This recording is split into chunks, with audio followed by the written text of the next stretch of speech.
Good morning, good afternoon, good evening.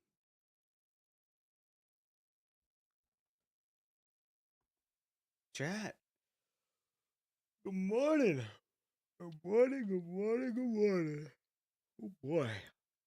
Give me 1 second. I need to fix something. I need to edit one thing.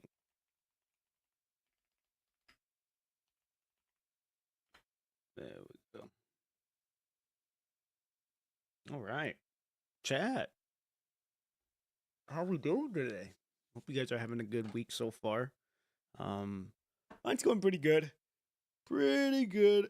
Um, I'll tell you what, fucking we're kicking my ass, even though we're so slow right now. And we shouldn't be, but we are.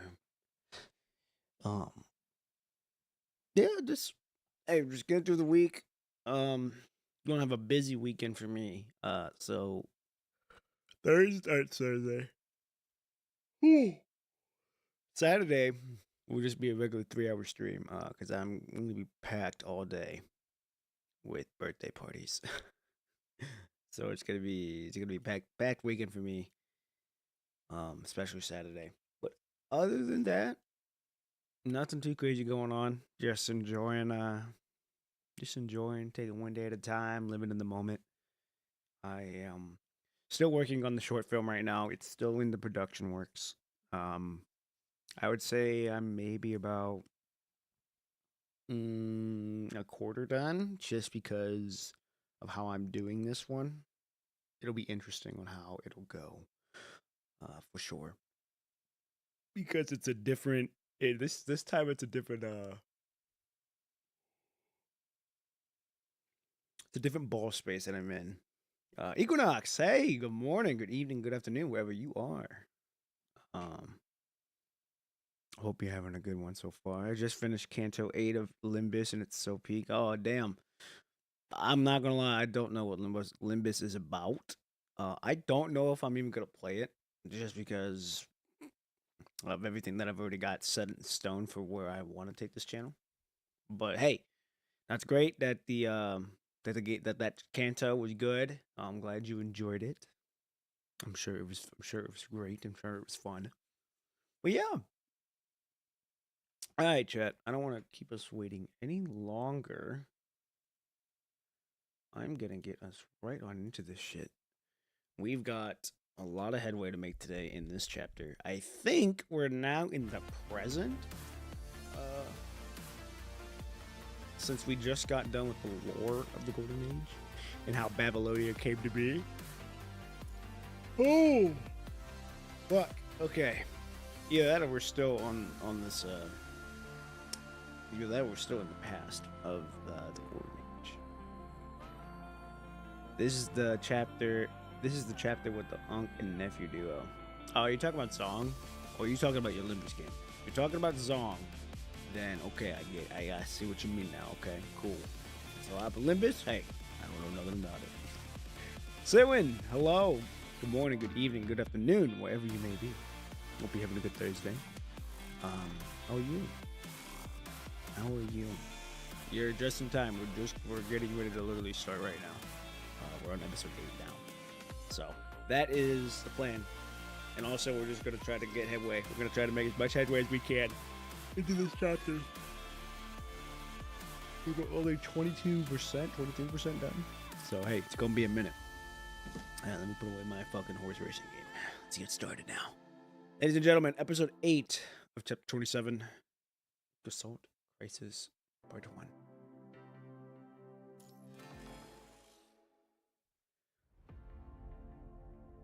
Okay, no, we still in the Golden Age part. Cool.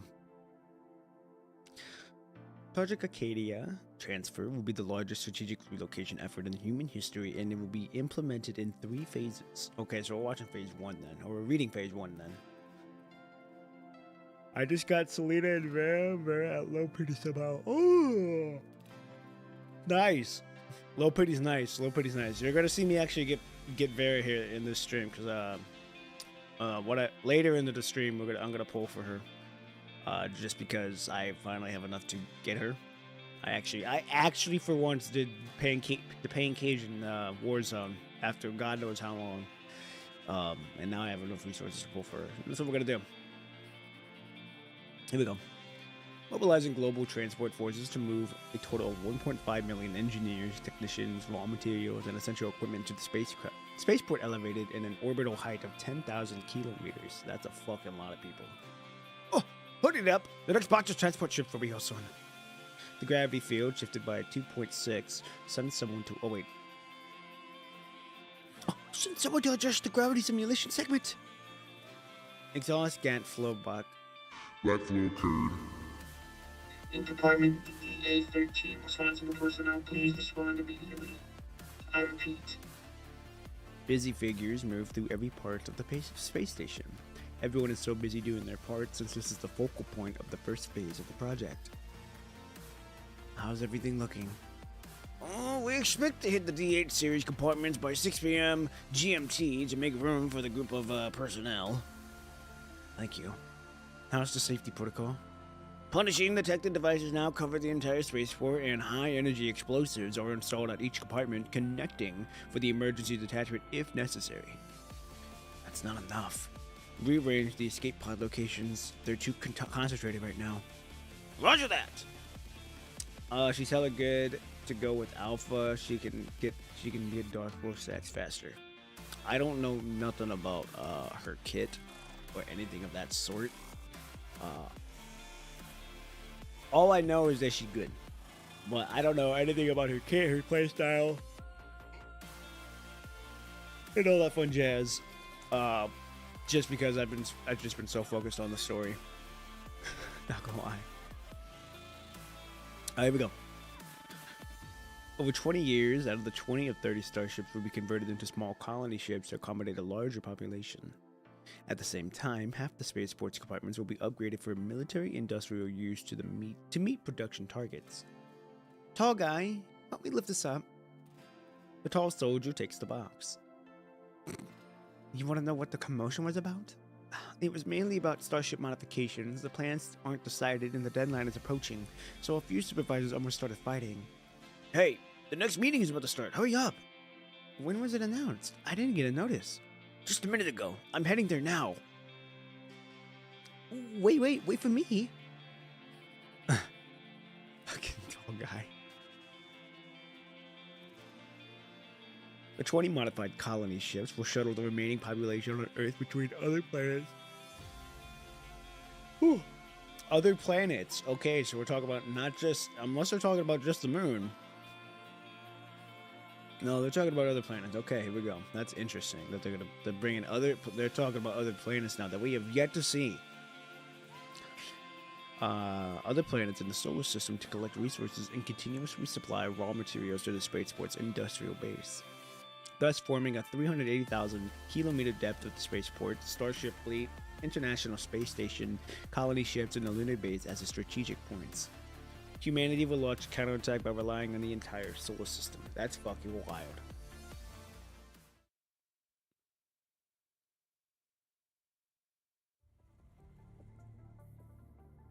Whew. All procedures are complete. Congratulations, you're discharged. After confirming the signature, the person returns Watanabe's personal terminal. Thanks for taking care of me during this time. We're just doing our job, but you adapted surprisingly fast despite the emergency modifications. Didn't expect you to be the first to be discharged, even the director is surprised. I can't stay in bed forever. This body will rust if I keep lying around. I know you're trying to be funny, but titanium polymers are quite accident resistant to rust. Speaking of your body, are you gonna replace that mismatched eye? Watanabe waves his hand as he walks toward the door. Don't worry about me. Besides, I don't mind the color of this eye.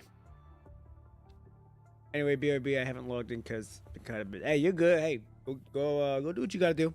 I'm sure we'll see you around here throughout the day.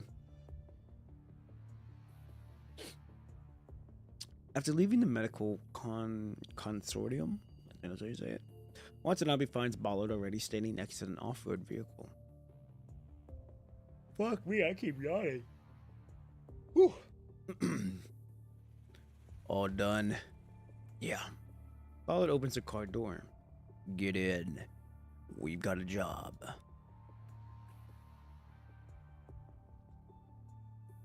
Assault Central Core? Watanabe flips to his terminal, which is filled mostly by an image of a spherical machine. Yeah, let me explain why you do that. After the great transfer was confirmed, the first thing we did was order the existing important equipment. Superconducting crystal proceeding equipment, full-spaced ecological cycle systems, fusion material refiners, they're all on the list. But there's one piece of equipment that's surely the most important. He points to what looks like the eye of the spherical machine.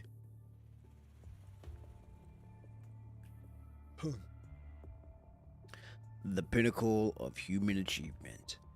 Gestalt. The population relocation, resource allocation, and space management involved in the Great Transfer required immense computing power. Without Gestalt's help, this project would take twice as long to complete. Moreover, if Gestalt gets infected, the damage that its computing power can cause would be unimaginable. So we must ensure that it's under human control at all costs. Right. Man. Sounds like your hospital stay didn't do your brain damage. My injury wasn't on my brain. But why me? I just completed my adaptive training. Surely you can find others to take on such an important mission?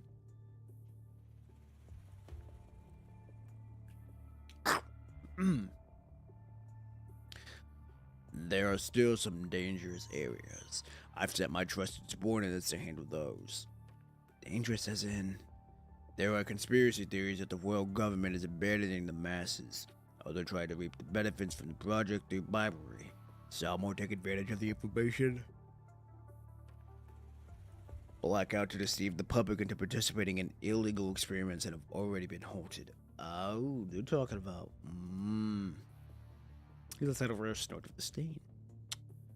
Article 1092 of the Law of Advancement and Protection of Science and Technological... Nonsense. Even at a time like this, you still... In the eyes of someone, disaster and misfortune are not bad news, but opportunities for gaining power. Fortunately, there aren't too many of these scavenging jackals. Unfortunately, the more they take, the longer they live. Eradicating them wouldn't be easy. We need to prepare for a long-term battle. But after dealing with assault, I'll have plenty of time to deal with them. You know, people like you might not have a good ending. Watanabe shows a wary smile, but doesn't try to dissuade Ballard because he knows Ballard won't compromise or back down on this matter. The persistence has evolved into stubbornness and, in a sense, aggression. Ballard sees compromises as helping those people. Watanabe remembers his father talking to Ballard about this many times, but neither side ever convinced the other. Why should we let them reap the huge profits from under the gamble and leave unscathed? Ballard shakes his head. No. Someone needs to drag them back to the table and make them pay with interest. Forget it. Let's not talk about this. Based for the stubbornness, Watanabe decisively chooses to give up, just like his father would have. I see that besides the military... The Science Council and Norman Group are all involved in this operation. Yes, their assistance is crucial for this mission. You'll see them soon. But before the mission starts, Ballard hands over another terminal to Watanabe. You can leave a message for someone. Headquarters will deliver it to them. We don't have many satellites and wires now. Long-distance communication is mostly reserved for military and government use, so don't waste this rare opportunity. You haven't contacted Shin since the outbreak of the punishing virus, right? Yeah, it's been a long time. For a moment, he thought about taking the terminal and pushed it back at the end. Some things need to be said in person. Like understanding his mother's choice, fulfilling his comrades' last wishes, or his own regrets and relief. There are too many things to say. How can a simple message be enough? Feels like writing a will. I'd rather not. You're right. Some things need to be said face to face. Ballard takes back to the terminal. By the way, did you write one? Do you even need to ask that? The two share a knowing smile.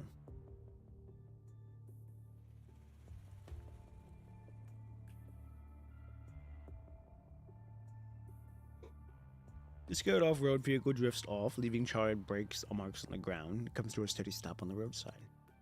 You didn't mention we had to cross a battlefield. It saves time. The two get out of the car, and the soldier immediately runs over. Captain Ballard! Watanabe? Greenhead? Huh. So you are the Captain Ballard was picking up. Did you join the Purifying Force? Watanabe quickly dismisses the thought because the soldier isn't a construct but a human. No, I belong to the ground force. People from various units we gathered for this operation. I'm just temporary captain in charge of this on-site command. Is everyone else here? They're already here, waiting. Good.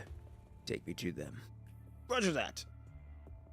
Behind the tent flap, the crowd inside is clearly divided into three groups. Soldiers with firearms, technicians in war clothes, and with the Norman Miming logo, and a lone woman sitting in the corner. She looks like she is lost in thought. Only one person from the Science Council? Aside from the late Mr. Landu, no one knows Gasalt better than I do. Maintaining Gasalt is my daily duty. No support or backup? Those not already in space joined the team in shutting down Reactor 1. I'm the only one left behind. Sorry, I underestimated you. Let me reiterate this operation plan. First phase, Norman Mining will use heavy-duty cutters to open the path to the Gasalt deep well. You were the contractors for the entire underground area, right? No problem, but I must remind you that the underground space where Gasalt is located is complex.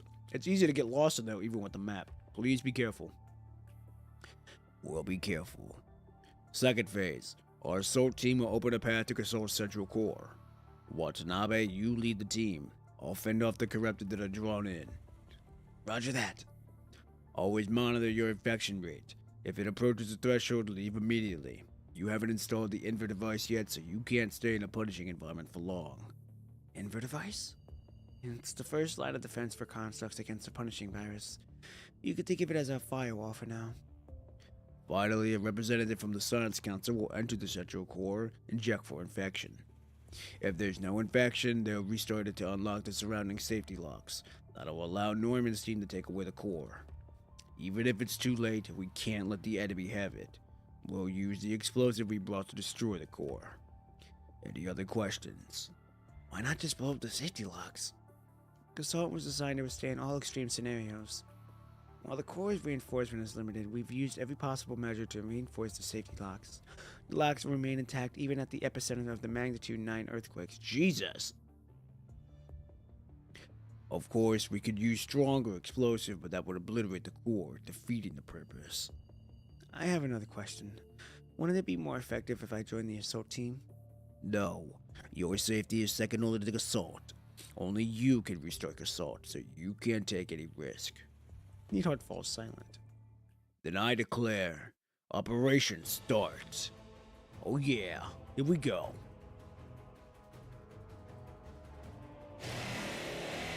With a sharp cutting sound and a bright sparks, the 2-meter-thick safety doors pulled by side by a heavy-duty crane. We leave the rest up to you. Thank you. He looks into the deep passage and takes the first step. Move out. Oh yeah, here we go. We're fighting now.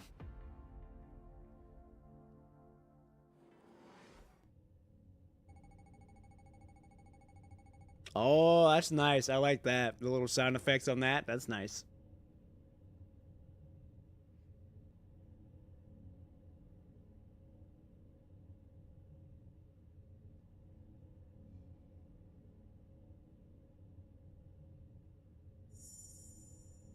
Oh shit, here we go. That's neat. Oh, it's Neidhart's little drone.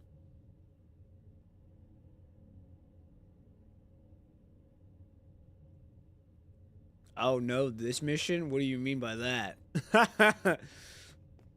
We'll go this way. Nope, can't go that way. Oh, never mind, we gotta go that way. Okay.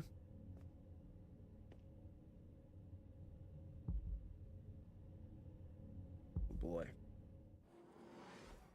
Play it? Okay. Oh, shit. We went from Watanabe's base form to his S-rank form. Interesting.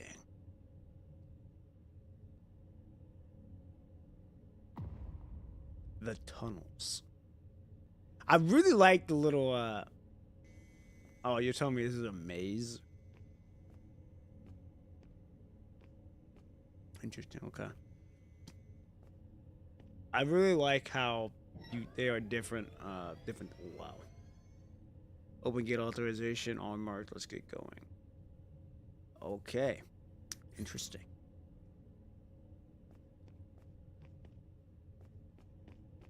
Okay, it's locked. We gotta go this way then. Oh, that's interesting. Okay.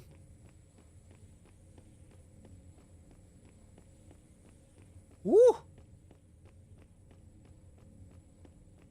Okay, there's one. Tame. Oh, he's corrupted, yep. I no longer fear death. Okay, here we go, here we go, here we go.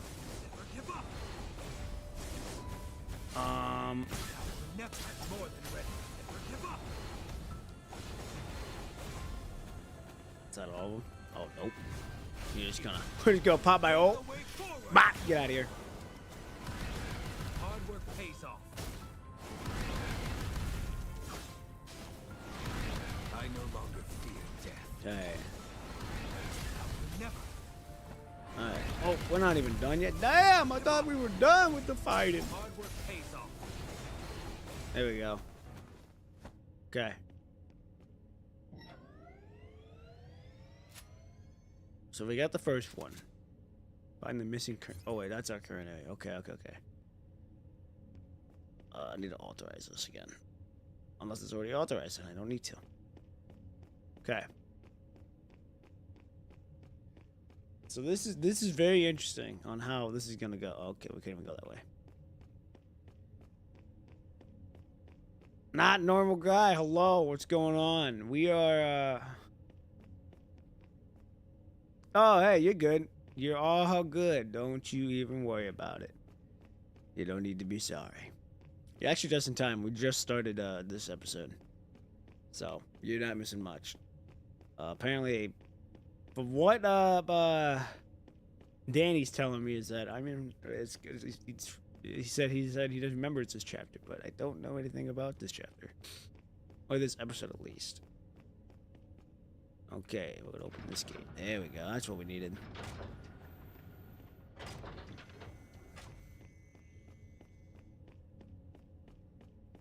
Okay, so these are fair. These are who failed to evacuate. Interesting. Okay. This is the Terminal B1 circuit panel. That's wow, fucking wild blood's drooping down from this shit, and we're fighting. Kind of knew we were gonna fight.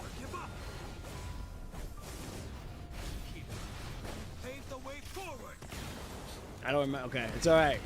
We're gonna learn, but we're gonna keep going as we go.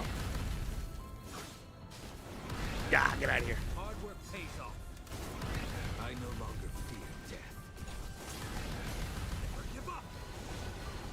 Okay, here we go. Oh, you, huh? There's another one. What the fuck?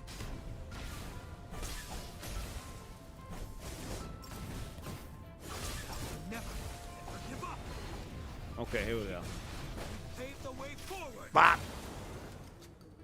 I'm impressed, soldier. Well, I mean, we are that guy.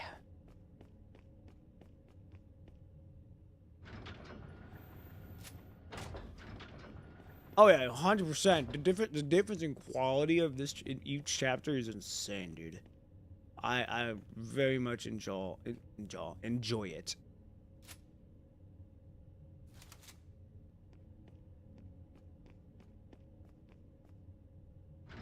All right, here we go. Oh, damn.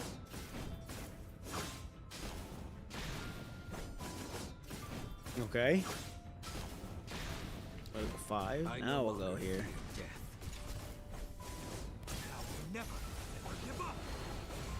Okay. Bop. Get out of here. Okay. Watanabe is really Neathart. Dude, he really is. He's not even trying to. He's just like, shut up and let me do my job. And she's like, Okay, here we go. Climb the ladder. Alright. Jump down. Oh, we don't need to do that. Elite construct. Okay, I was about to say, ain't no way. How's this dude corrupted?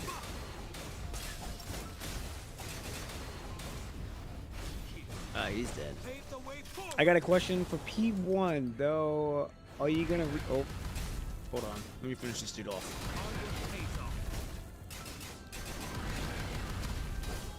I no longer fear death. Okay, now he's dead. Is he actually dead now? He is. Okay. Let me open this. Okay, let me read this. Are you gonna read Love's Dawn in the future? Is that Lucia's wedding dress? I also need to read fucking Luna's chapter. Luna's oh, what the fuck is it? Luna's skin story as well. Yeah, oh, it is okay. Yes, I do plan to read that chapter. I do plan to read that story. I'll read that because I know that. But the problem is, here's what I've noticed is that, some of the skin stories do spoil some things. Because I do believe it was Lamia's skin story that I think spoiled a little bit of things for me. Like picture wise. So that's why I'm a little hesitant to read them, just because I know I might get, bamboozled and spoiled by something.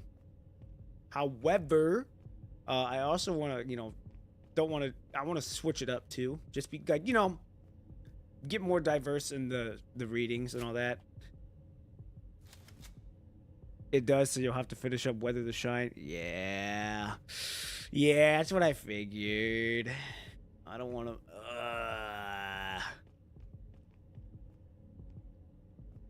Because if it spoils, don't worry though. You'll have 70 days. I'm pretty sure. Oh, okay. Well, at least I'll have 70 days. Why is this not one of the authorized? Oh, I don't have the thingy. Okay. Where are we at now? Okay, we're right there. We need to go down this ladder. Okay, cool. Well then, I mean, if I can, here's the thing. If I can get to Luna, I don't know how long Luna's. What does that say? This is only the first one. Okay.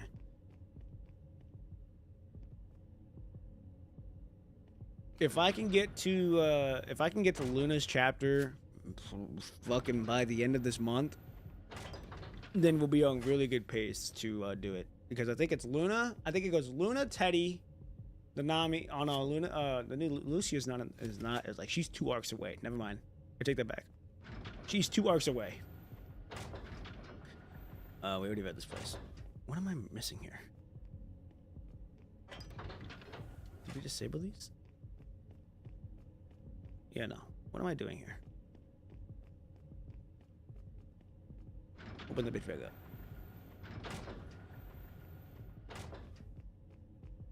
We need to go that way.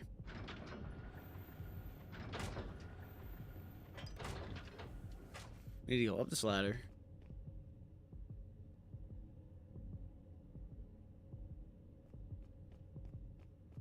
And then we're gonna go down this ladder.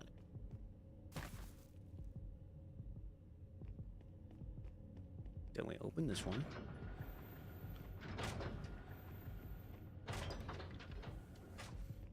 We gotta go this way. Now we go this way. Then I'm assuming we take it straight.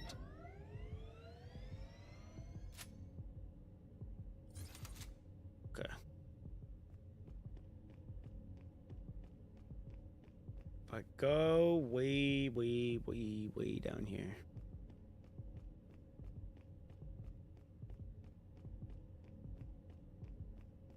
Okay. If I turn on this terminal, already authorized. Okay. Well, this is going to be a very fun chapter already. I'm gonna have to go fucking back and forth just to make sure that this shit is opened. Let's just hope I can do it in a good time. Okay, let's open this one. Never mind, can't even do it. Oh, I don't need that door, we need this one. My thoughts on this chapter so far, learning of the history of the Golden Age, very nice. Very nice. Oh, here we go. Ah, huzzah, we did it. So far though, yeah, I'm enjoying it. It'll be interesting to see how we're gonna play a part, coming later down the road. But other than that, it's pretty nice seeing the history of the Golden Age and how Babylonia came to be so far. And how Watanabe was originally part of Babylonia. So it's interesting. But I'm enjoying this chapter so far. But yeah, I need to get to chapter I need to get to chapter if I can get to the next arc by the end of July, I think we'll be pretty set in stone for on good pace for getting to Lucia's chapter. We're in a few for the cutter. After being repeatedly blocked by safety doors, Watanabe decides to forcibly dismantle them. However, the Science Council already considered this in its design, so each safety door costs a large amount of fuel to cut. Retreat and feel the fuel. Looking at the thick safety door in front of him, Watanabe has no choice but to order a retreat. If it weren't for these safety doors in the way, they might be able to reach the bottom pretty fast with the map.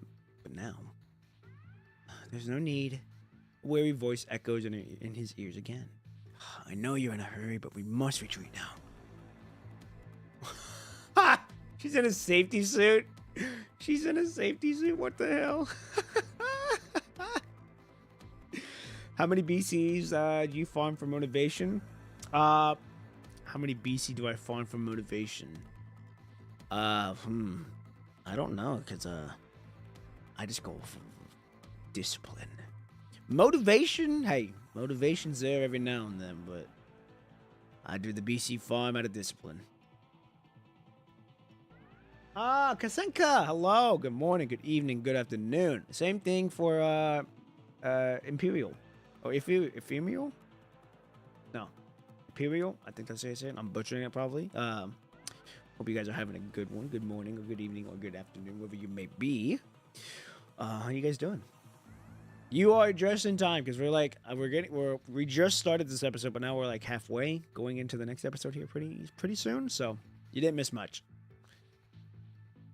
I'll crack the security protocols. Heavy footsteps sound as a figure in the thick protective suit appears. But first, let me catch my breath. So heavy. So sweaty.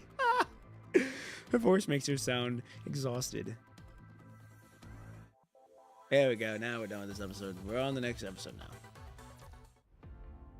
Episode 9, Assault Crisis number 2. Neatheart is probably steaming inside the suit due to Watanabe's ribs. Yeah, that's why she can barely move the suit. Oh, okay, Asimov's here. Okay, this is interesting that he's playing a part. He's playing a part here. After passing through 5 layers of verification, authentication card, biometric scan, graphic password, quantum key, and the dual lock security, Asimov finally enters the heavily protected room. Oh, hold on. Never mind. Hold on. Hold on. This is not the past. This is the present. Never mind. This is the present. This is the present. The fact that Ishmael's even here is fucking wild. Mr. Asimov, remember to do this month's routine check. With him are representatives from the 5 major functional departments. They are here to monitor others and to be monitored. After the disaster that caused severe losses, access to Gestalt has been strictly controlled. A complex verification process was put in place to ensure that no one could access Gestalt's core unless the Science Council and the representatives from its 5 departments were all present. Biometric data of the current Science Council chief, dynamic graphic password set by the control court, authentication held by the diplomatic court, Wow, Jesus, there's so much security. Quantum key held by the executive court, and the 2 keys held by the military and the judicial court. Fucking insane. Okay, so the Science Council chief, Asimov, dynamic graphic password set by the control court, Ishmael. Authentication key held by the diplomatic court. I'm assuming that's Wells. Quantum key held by the executive court. I don't know who the executive court is. And military and judicial court, Hazard and Nikolai, I'm assuming. They really don't want no one. They really don't. That's crazy. As usual, do as you please, but don't disturb me while I work. After connecting his equipment to the port, Asimov begins the monthly routine check.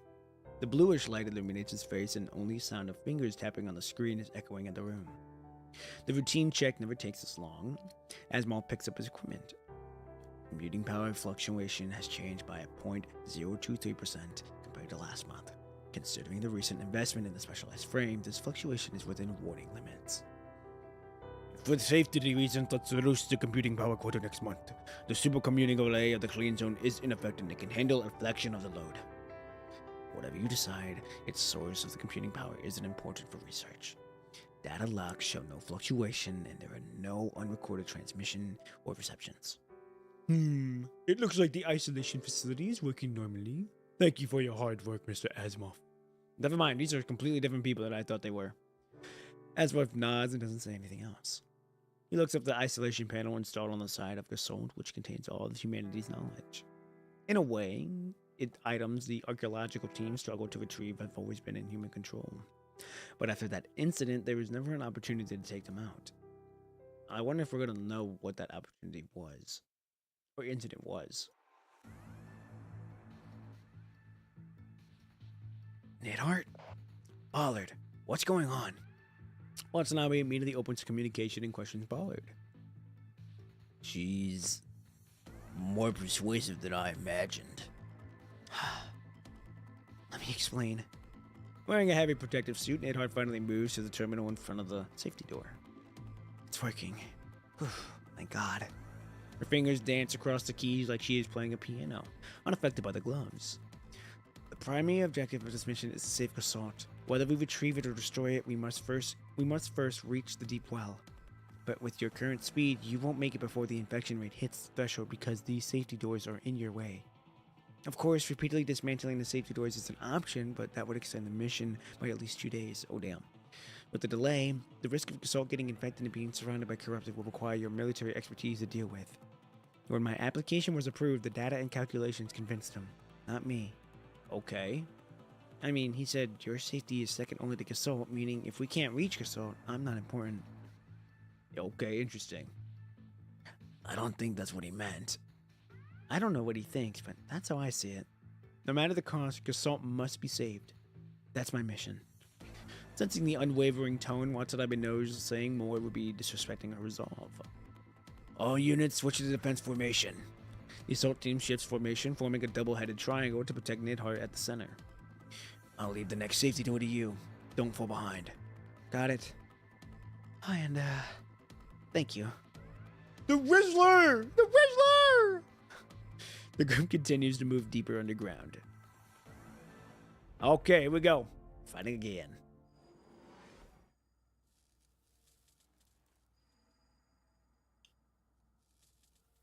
Uh-oh. Halo Sapiens. No, these are just regular constructed. Don't worry about me. I'm like, what are the Halo Sapiens doing?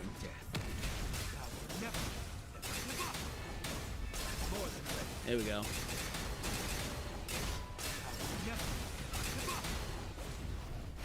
Damn it, I didn't mean to use my fucking ult. Oh! The fuck is he doing here? What the hell's happening? Oh, no. Okay, turn left. Oh, he's fucking us up with the fucking... Oh, I went the wrong way. Damn, we just got squished. Okay, go back, turn left. Going this way. Woo! I can't see shit. Can't see shit. Okay. Star 6-star golden fish, bro.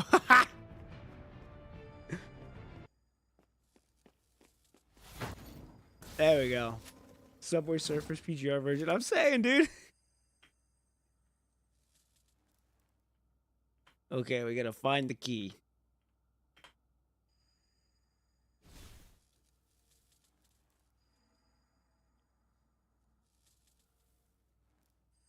Okay. Oh, damn. He has the passcode, but he died.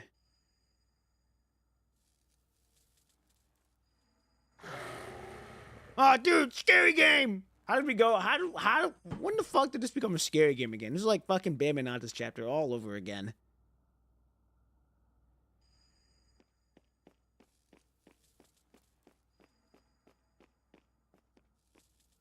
Okay, I got the passcode. You're supposed to have the camera looking back. That's why. Oh. That's fucking funny. Oh, fuck. They're back.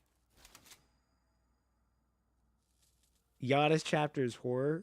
Oh, man. Hey, don't get me started. Yeah. I know we got to read all the floating records that are going on in the current chapter on top of that. So I know I'm going to be in for a ride for whatever's going to happen there. So... Inheritor, good morning, good evening, good afternoon. I hope you're having a good day. How are you? You're just in time. We just got started. We're on episode 8 so far. So far, pretty much all you miss is that we are now in the operation to get Gasalt out of Earth into orbit, and we're now in the process of doing that with Nidhart leading the charge, helping the way. All right, here we go.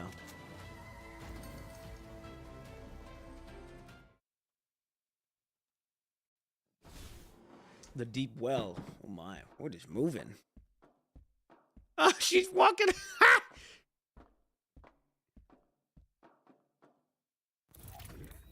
Gasalt's central core. Uh-oh, I think Gasalt's been...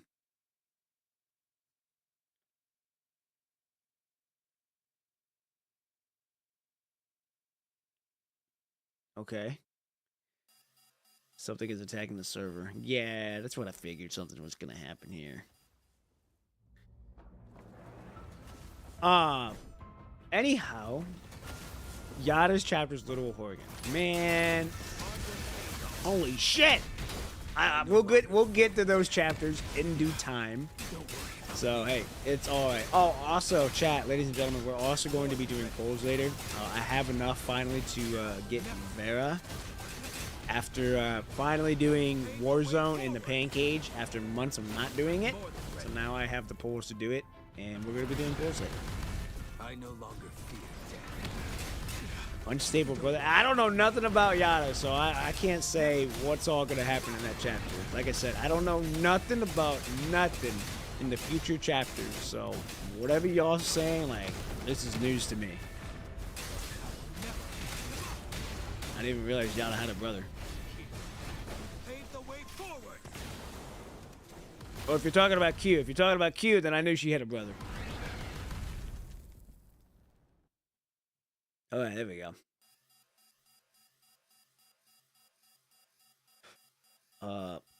Attention, the Source Core program has been tampered with. Execute level 1 protocol.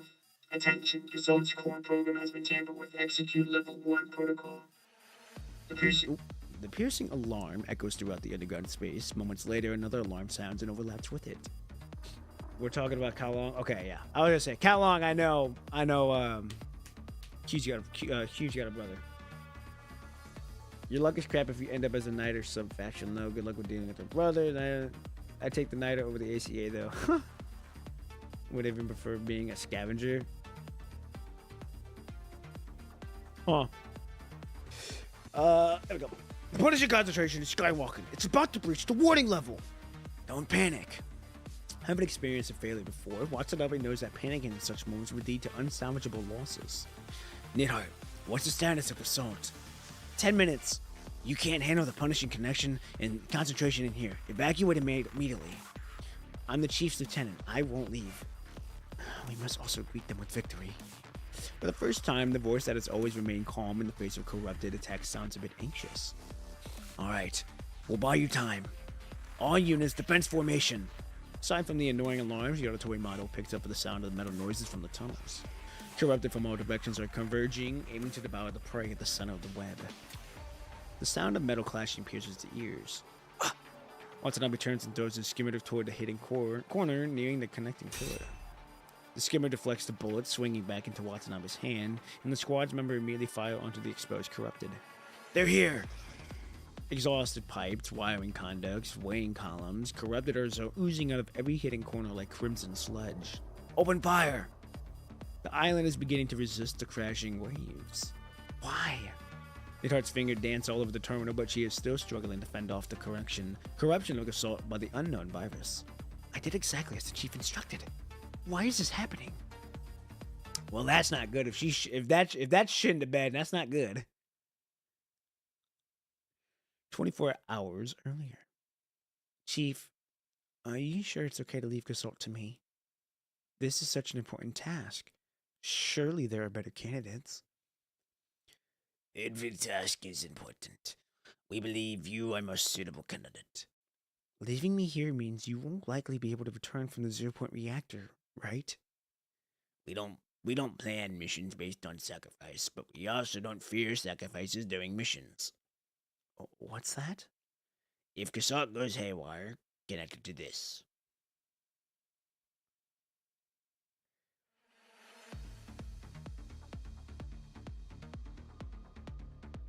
Why isn't it working? She's already connected Dominique's. Oh, this was Dominique's talking. Okay, data link to Gasol, but the firewall still being bridged layer by layer. Carefree Dot, hello. Good morning, good evening, good afternoon. How you doing? You're just in time. You haven't missed much. Pretty much all you've missed is that we are now in the process of moving Gasol to space, but Neidhart's having trouble because Gasol is starting to go under a corruption right now. And that's about it. So, like I said, you haven't missed much. You're seeing Neidhart in a power suit, too. Very nice. Could the chief be wrong? As the chief's lieutenant, Neidhart has unconditional faith in him. We will definitely return. Yeah, that didn't happen. Believing in those words, she gives up her instance and following them into the #1 reactor containment zone. You're the most suitable candidate. You will complete the mission. Believing in those words, she abandons her usual conservative methods and chooses the most aggressive approach. If Gasol goes haywire, connect it to this. But she has done everything as instructed and still hasn't succeeded. Is the chief wrong? So, did we make a mistake from the very beginning when we sought 0-point energy? A violent impact pulls Neidhart back to reality. Damn it! The soldier was thrown to the side and broke his leg. His vital fluid is oozing from his wounds, but still grips his gun tightly, firing bullets into the corrupted. Not far away, other squad members also suffered varying degrees of injury and are surrounded by the remaining remnants of the corrupted. This island is on the brink of being devoured by the waves. Time. How much time do I have left? 13:42. She took way more time than she promised, yet no one mentioned it, doing their utmost to buy her more time. Lastly, but most importantly, trust your comrades and trust yourself. Hey! Okay. Just like how they trust me. She removes her earpieces and focuses all her energy on thinking. She's more familiar with the inner workings of this machine than anyone else.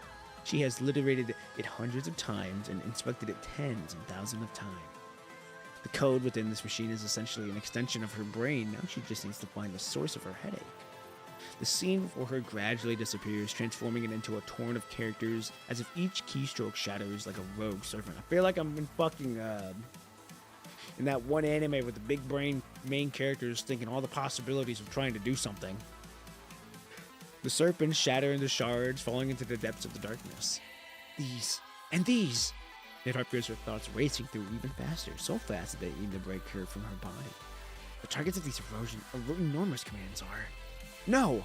She finally discovers another threat hidden beneath the Gasol crisis, sending a shiver down her spine. It's targeting our greatest weakness. Could these viruses be intelligent?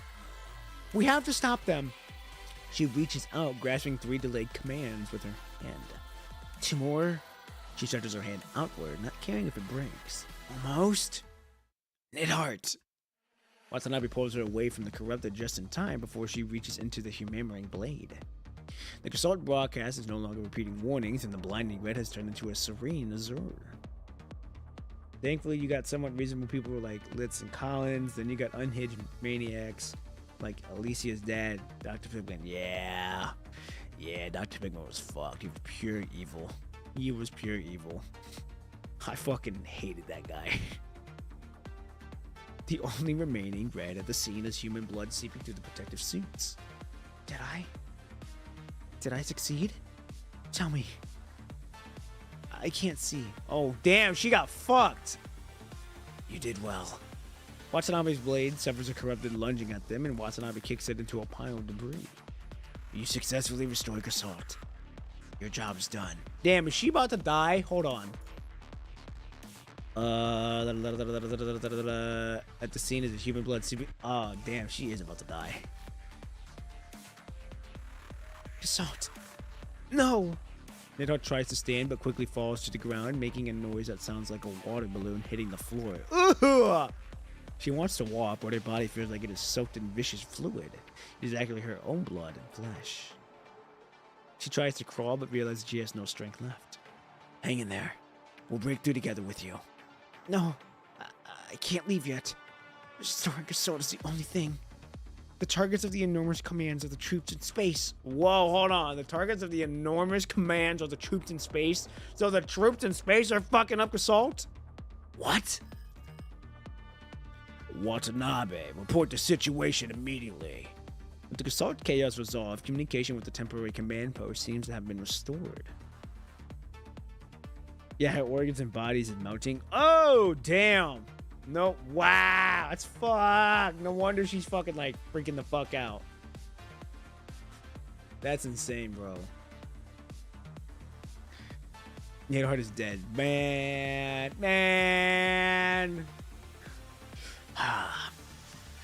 Gestalt is back to normal, but we're surrounded. Nidhart is severely infected with large areas of necrosis. What? Backups. Follow me. Hold on. Backups are on the way. The last time I saw that was during the Puyallup Forest Park incident. Yeah. Puyallup Forest Park incident was also a fucking gruesome scene to see. It was fucking insane. Oh, Shark Faith! How you doing? Won't be able to stick at all. School projects hitting hard today. Hey, you're good. Hey, we're all just grateful that you came. We're all just grateful that you showed up. So, hey, it's all good. That's so funny, appropriate. Hey. Puela? Oh. Puela. But hey, Sharkbait, hope you're doing good. I know you gotta get going here soon. Just stay honed in on the school projects and, just take it one day at a time. So, all right, ladies and gentlemen, we are now on episode 10, Threat 1, Moss to Flame. Babylonia, 4 p.m. This is the bow window, the only spot in Babylonia where you can see the distant home planet in its entirety. Hazen often sat here alone when there were no annoying meetings. Metallic debris, devoid of luster, floats quietly around Earth. They once represented human ambition, glory, and power. But in the face of that unprecedented defeat, the tools, along with the pride, shattered into pieces. Wow, a decade? Jesus. Another decade has passed. Hazen still remembers the few decades that birthed its brilliance, the deep space probes, cold fusion engines, transforming clans, starship fleet. But after the outbreak of the punishing virus, such glorious times never occurred again. How can humanity have the strength to plan its next steps now that the future is uncertain? President, the meeting is about to begin. Let me see the agenda for this quick meeting. Aside from some routine reports, Silica opens a tablet and highlights 2 items. The 2 main focuses are whether to expand the search and rescue range for the Grey Raven Commandant, and the border conflict with the Forsaken. Okay, so this is why we were missing. And this is okay. Now we're in the present. Interesting.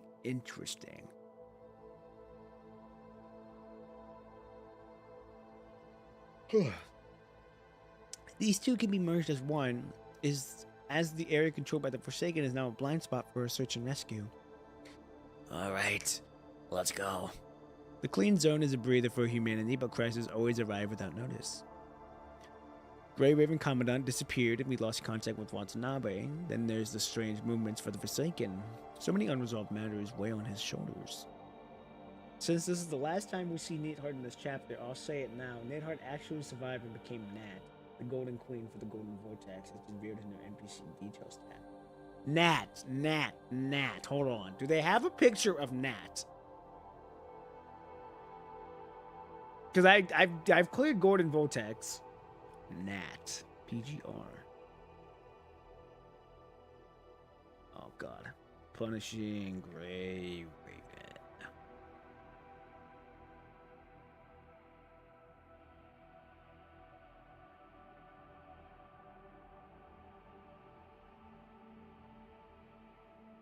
You're telling me she's that one that fucking, oh, God, what the, I'll have to look at her notes here in a minute.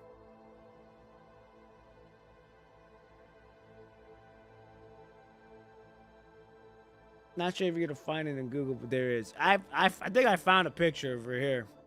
Is that her? That's her, right?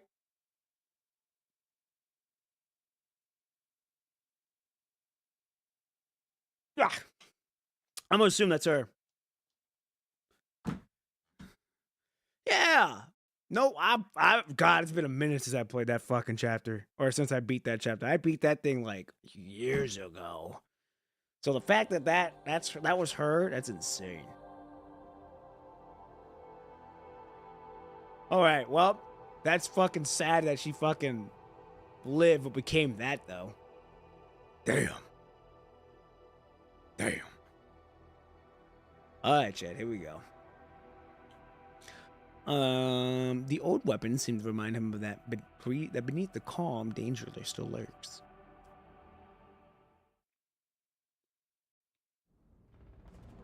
Reload! Cover me! The soldier retreats and is quickly replaced by another. I'm out of ammo! Anyone got some? Catch! Fully loaded magazine is tossed over. That's also my last one! Gunfire has become sporadic. Of the original 12-man assault team, only 4 remain. The corrupted in the front of them are crawling from every corner out like pests. After another few shots, the empty magazine clicks sound simultaneously. All units tighten the fence line. Prepare for melee combat. The remaining soldiers immediately retreat for the command area. They form a semicircle so that Neathart, who is wearing a protective suit, is at the center. Captain, how is she? Not good, but she's alive. Neathart has fallen unconscious at some point and blood is seeping from the seams of her protective suit. If the terminal wasn't showing a heartbeat, Watanabe would have thought she was dead. Oh, those researchers may look fragile. After plunging his tactical knife into the integrated chip in front of him, the soldier kicks away another corrupted that tied to attack Neathart. Oh, but they never miss a beat when it comes to missions. Oh yeah, so now it's our turn now. We must hold until the rescue team arrives. It doesn't look good. They are probably corrupted along the way. It'll take time for the rescue team to break through. Shouldn't you be saying something more cogent now? Why are you being pessimistic? I meant for you to talk less and do more. Corrupted nearby is sliced in half by a curved blade. Your military boot crushes its head. Ballard, where are the reinforcements? We've taken a heavy blow. We can't hold on for much longer. The only response is a harsh noise at the communication channel. Damn it! The communication malfunctioning again? Oh, did you hear something? It's the ground shaking too. It wasn't until Watanabe ended the communication that he noticed the harsh sound that wasn't just coming from his headset. It's getting closer. It might be a large corrupted. A beam of light pierces the dark underground space like a flash of lightning in the dead of night. By the way, Poppin, if you want to know a waifu design I really like, it's Ichika Hoshino from Collar X Malice. I'll have to look it up here after this little scene then. I'll have to look him or her up after this scene. Are you trying to blind the people inside with high beams? Hart's scolding can barely be heard from the driver's seat. The roaring engine vehicle charges into Corrupted like a bull, crushing and grinding down the troublesome machines. The red tide is split in two, and the ship that broke through the waves stops steadily in front of Watanabe and the others. The rear hatch opens and fully armed soldiers jump out. They start to clear the remaining Corrupted. Sorry for the wait. Took us some time to get this big guy running. Thanks for opening the safety doors along the way that allowed it to come in. His gaze sweeps over the remaining team members before resting on Neidhart lying on the ground. Medical team, save her. Or you should head out to the real cabin and report the situation. Ballard just came in at the right moment, good thing. You said enormous commands were sent by the Space Force? Did she say what exactly? She only had time to tell me this much. Looks like we'll have to wait until she wakes up to figure it out. Worried about your father? Without hesitation, the young man nods. I heard back from Bacchus that you scored a perfect score in simulated flight training. I did. Neidhart's in very bad condition, even the doctors don't know when she'll wake up. He speaks slowly as if trying to convince himself while talking to Watanabe. According to what she said, sending out enormous commands shouldn't happen as easily as blowing a fuse. Private Watanabe, listen to the orders. This mission is an extension of the Gasalt rescue operation. Currently, you are the only one in the team who can pilot a ship in space without additional equipment. So, as the leader of this operation, I order you to pilot the space air transport craft to space and confirm the situation. Make sure to find out exactly what enormous commands were sent. Ballard, if you continue on like this... Seeing his hesitation, Ballard raises an eyebrow instead. Can you complete the mission? Yes. Then go ahead and leave this to me. Oh yeah. Okay. They see me rolling. They hate it. Are you trying to blind people with your high beam? That's the most. Yeah, dude. That's everyone. Damn near everyone in driving trying to fucking blind people. I've never played Call of X Malice. Is it good? Oh, Great Art 2. I'm a good man. I'll have to look it up. Okay. Before the meeting starts, allow me to introduce someone. In the conference room, commandants of various starships sit on both sides of the table. This is their monthly report meeting, a rare chance for them to leave their starships. I'm sure you've all heard of him. Beak of Islay, the world government's ace pilot. At this, the commandants on both sides on the table begin to murmur. Islay is where the world government trains its pilots and tests new aircraft.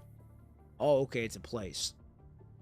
Dozens of ace pilots come from there, but only one can be called Beak of Islay. Cyril? Cyril? Is that how you say it? Cyril? Cyril, please come in.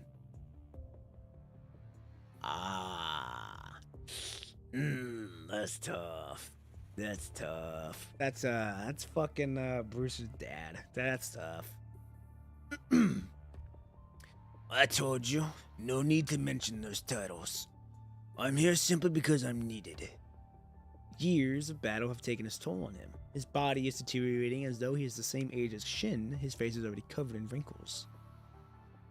These are the marks of his battles, his permanent medals. Last month, the latest aerospace fighter, Fenrir, was transported to the spaceport. Cyril will lead his team and train the new recruits from now. During this training, a massive tremor strikes the conference room and alarms blare immediately. Administrator, report the situation. The channel goes silent after a brief static noise. Instead, a broadcast begins. Attention all spaceport staff, the flagship Miracle has departed. Navigators, take your positions. Attention all spaceport staff, a fragment Ambition has departed. Navigators, take your positions.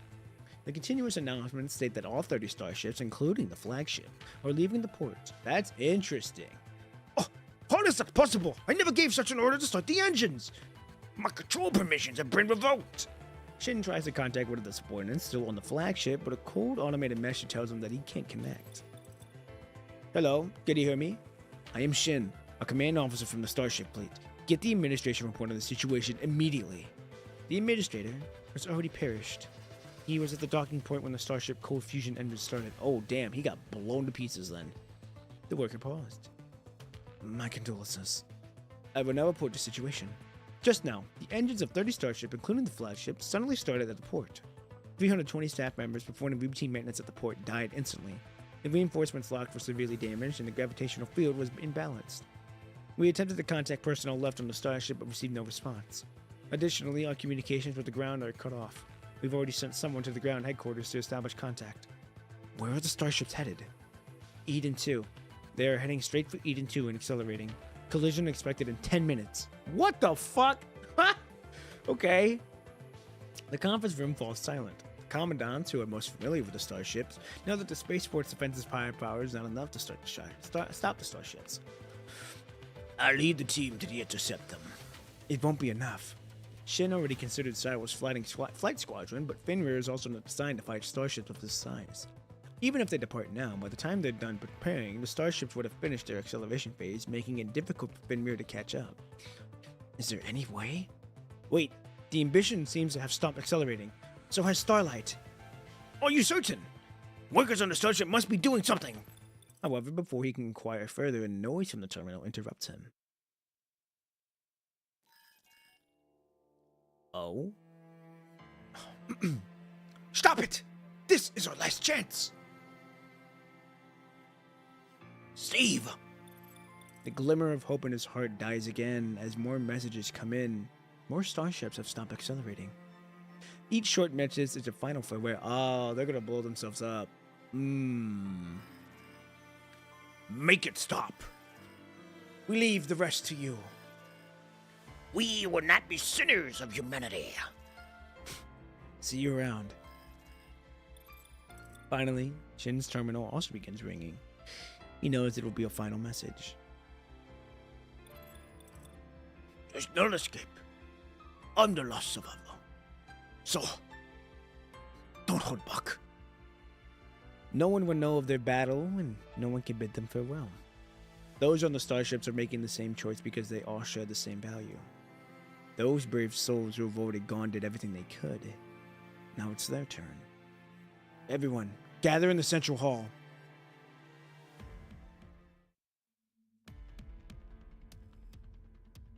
What, are they gonna watch them and see them off? Almost everyone in the spaceport and starship fleet command system is gathered here.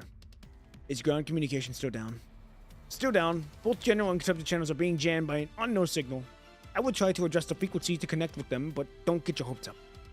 What about the liaison officers we sent out? They take about an hour. We don't have construct pilots, so we can't travel at extreme speeds. What's the status of the starships? They will collide with Eden 2 in half an hour. The debris is enough to destroy the lunar base. The chain reaction will send meteors equivalent of 30% of the moon's mass crashing onto Earth, destroying all ground facilities. Even underground bunkers might not survive. We still need more time. The oblivious fact lies before them. The starships will crash into humanity's last stronghold before the rescue arrives. Is this the only way? Yes. We will have to destroy the starships ourselves. But... While the temporary spaceport administration looks surprised, the commanders of the starship seem to have respected this.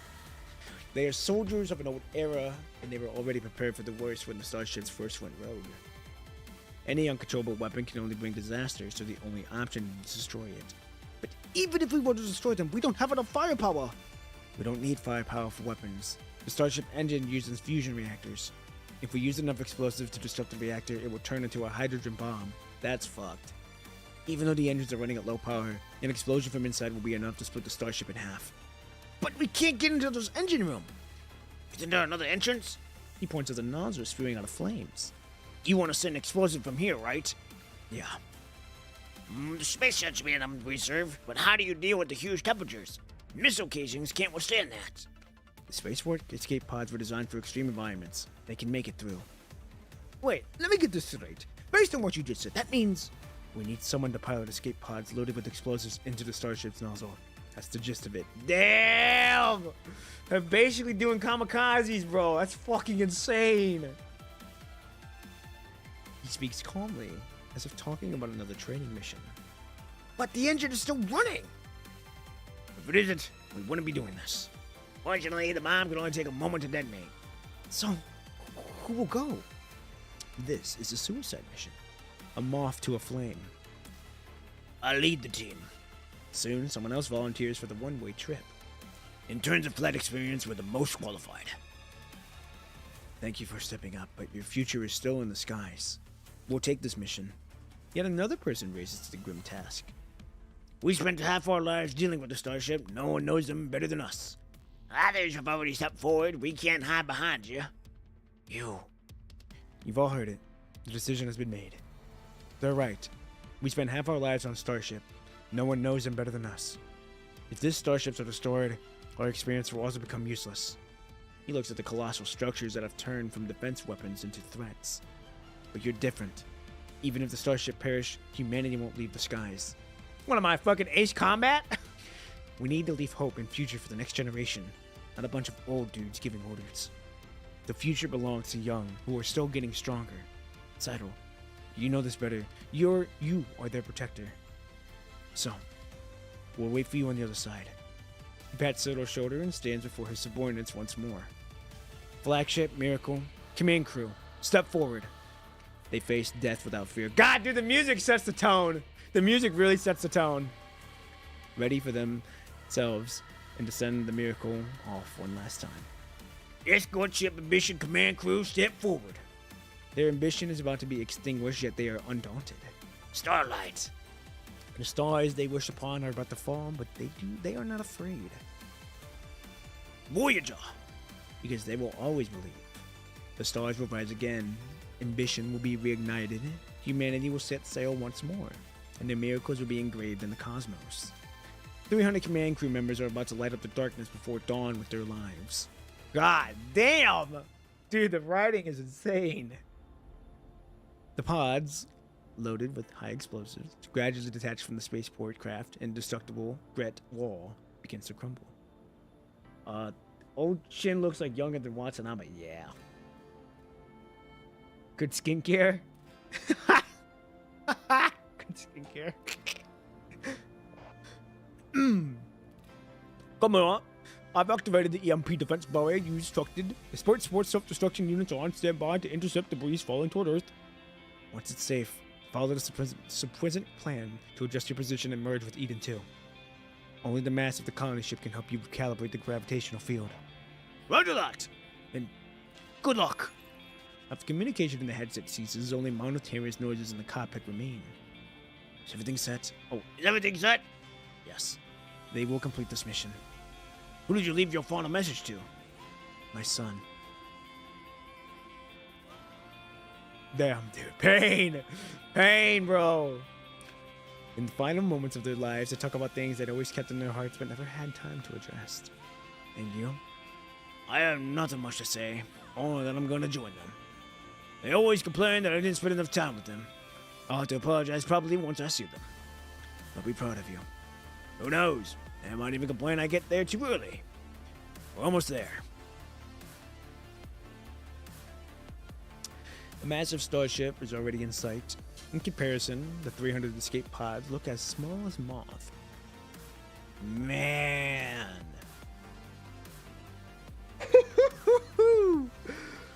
This is a scene.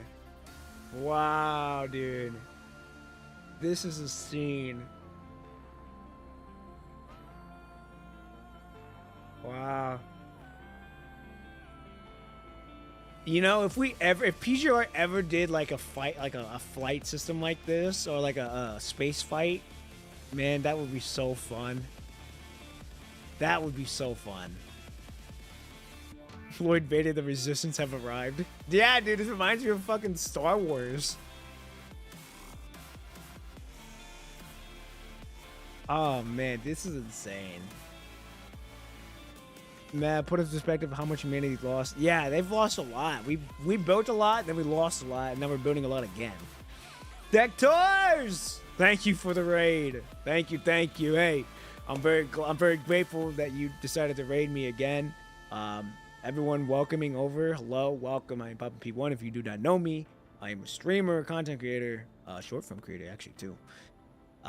Dectors, I hope you had a good stream. What did you guys stream? And Hey, I'm glad to have everyone here. You're also just in time because we're getting ready to do polls after this episode. So you're gonna see me poll for Vera, and I think I have enough to poll for Lillian, or whatever the fuck her name is.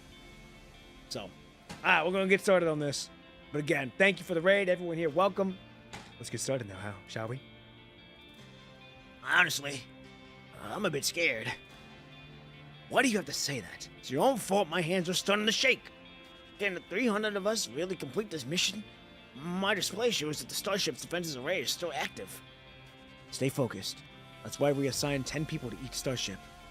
Disperse immediately after entering the attack range to avoid being wiped out. Oh, so they're gonna fight back? Oh, fuck. We only need one person to get through. It sure feels lonely. I have no backup support. You don't need to worry about the defenses. A raspy voice suddenly breaks into the communication channel. Cyril? It's not just him. Suddenly, dozens of green blips appear in the radar, indicating friendly units. Cyril, didn't I tell you to stay at the spaceport? Shouldn't. Don't underestimate the determination and stubbornness of the young. You are always trying to protect them. But did you know that they can already shoulder responsibilities? No one can run from this battle. We all have a role to play. First Air Squadron, Ivor reporting in. Islay, Page 3, Trainee Kentley. We intercept those defense drones. Third carrier to Bardic report. Sophia, please focus your mission and leave the rest to us. Second Special Operations Brigade, William. One report after another fills the communication channel, and for a moment, the lonely space is no longer silent. Dude, Ace Combat, for real! Ace Combat 7 moment, dude! That game was so fun for me. Man, that game was so fun. Ace Combat 7 was such fucking fun shit for me, dude. That was such a fun game. I remember when I first played it, dude. I was like, wow, dude, I'm playing a fucking fighting game like that. It was so good. Since humans first discovered fire, we've continued our journey with wisdom and courage. 250,000 years ago, we conquered beasts and climbed atop of the food chain. Thousands of years ago, we conquered the land and let civilians take root across the planet. In just 200 years, we've conquered the sea and the sky. And now, those creations of our wants to stop our progress? As the chief instructor of Project Fenrir, my order is open fire and cover the Suicide Squad with everything you've got. Let's show them what our guns and ammos of who their true commanders are. Woohoo! Damn! Okay, now I gotta ask. So, are the starships being manually controlled, like by humans, or are they being controlled by the Punishing? That's kind of what's confusing me at the moment.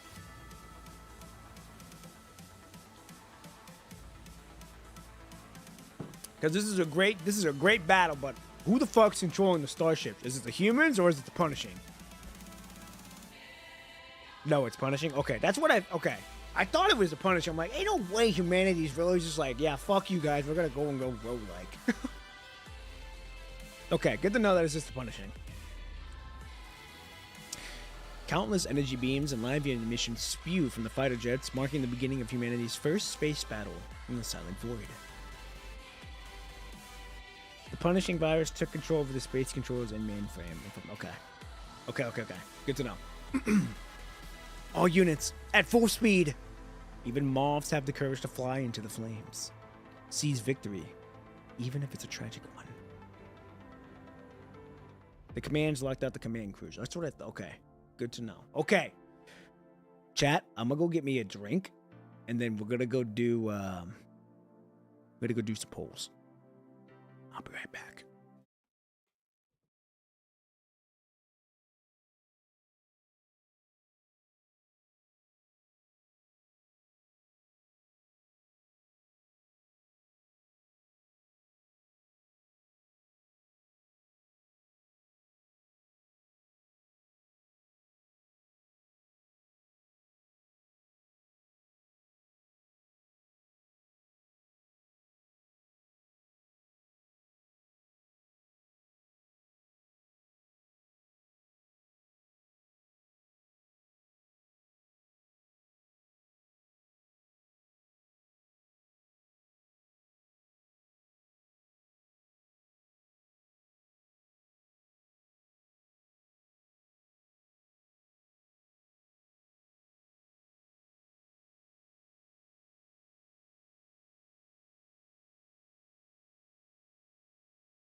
All right, we're back. Got me a little snack. Ate some little foods, and now we're back on. All right, I gotta look up that one character that you told me inherited. I gotta go up and find it. Okay, each guy. I just butchered the fuck out of that. ECHIKIA.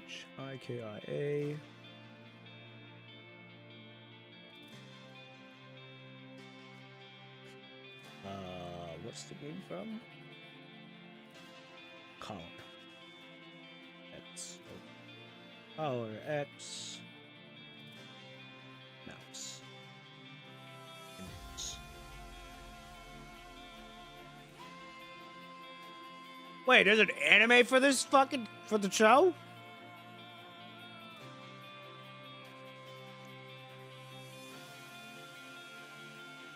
Hold on. Didn't know there's an anime show for it.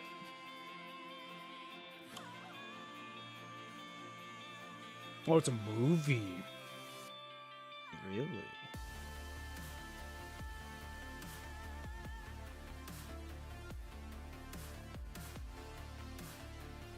Huh. Okay. Okay. I can see it. I see it. I see what you mean. I like the hair. I don't know how I feel about how the front of the hair looks, but I do like the eyes. I like the eyes. I like the design too. Her dress with the tie, nice. I liked it. I like it. It's a good design. Good design. All right, chat. Now we're gonna do some pulls. All right, let's get these pulls out of the way now, shall we? Only 36%. That's fucking insane. Alright. We're guaranteed to get her. I kind of knew this was going to happen. We're going to see if we can get her before pity. We're just going to do single pulls. We're going to do single pulls just because I really don't want to spend all my money on this shit. Skip. Skip. Skip. Don't make me go to fucking hard pity. You are gonna make me go to hard pity though. Oh, yep, we're going to hard pity. Fuck! At least we get to hear her voice lines. I've never heard her voice lines. And I don't, what is she, a fucking, she's a fire amplifier? Oh, I didn't know that. I didn't know she was a fire amplifier. Are you actually gonna make me go to fucking pity? Oh, it's so sad. Alright, well. Here we go, chat. We're going to hear her voice lines. Well, I'm going to hear her voice lines for the very first time. I've never heard of it. Okay, here we go. What's the big deal about my hair? It's not like you're a child in need of comfort. How about you beg me instead? Oh. I might just snip a bit off and let you play with it. I might just slip a pair off. Oh, Jesus. Oh, god damn, dude. Those fucking leggings are squeezing her thighs.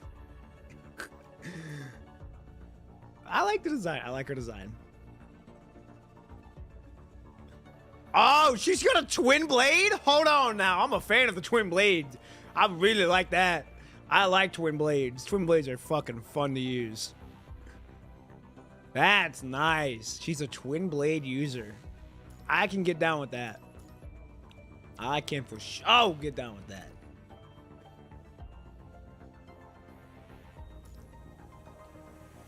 Vera has a figure that makes all women jealous. Well, you also gotta love your own body on top of that. If you like your own body, then hey, that don't mean nothing. Now, okay. I really like that twin blade. That twin blade's really good. Okay, we're gonna see if we can get Lillian. There she is. Okay, can we get her? Nope, we don't have enough. Fuck!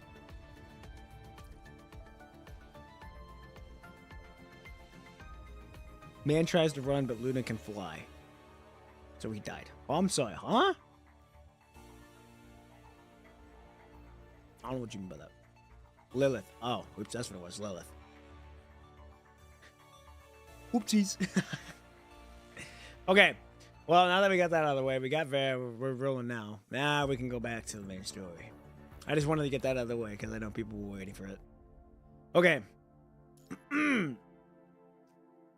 Lillian is the small lollipop. Like, yeah, hey, hold on. We ain't pulling for Lillian. That's not the one. I meant I was in the ballpark, Ranger. I started with an L. Okay, here we go. Orbital threat number 2. Oh, hold on. Are we actually fighting? Do we get to fight in the space? Man, please tell me we get to fight in space. Please tell me we get to actually fight in space. Even though she's a scaredy cat. Is she really? Is Lily a scaredy cat?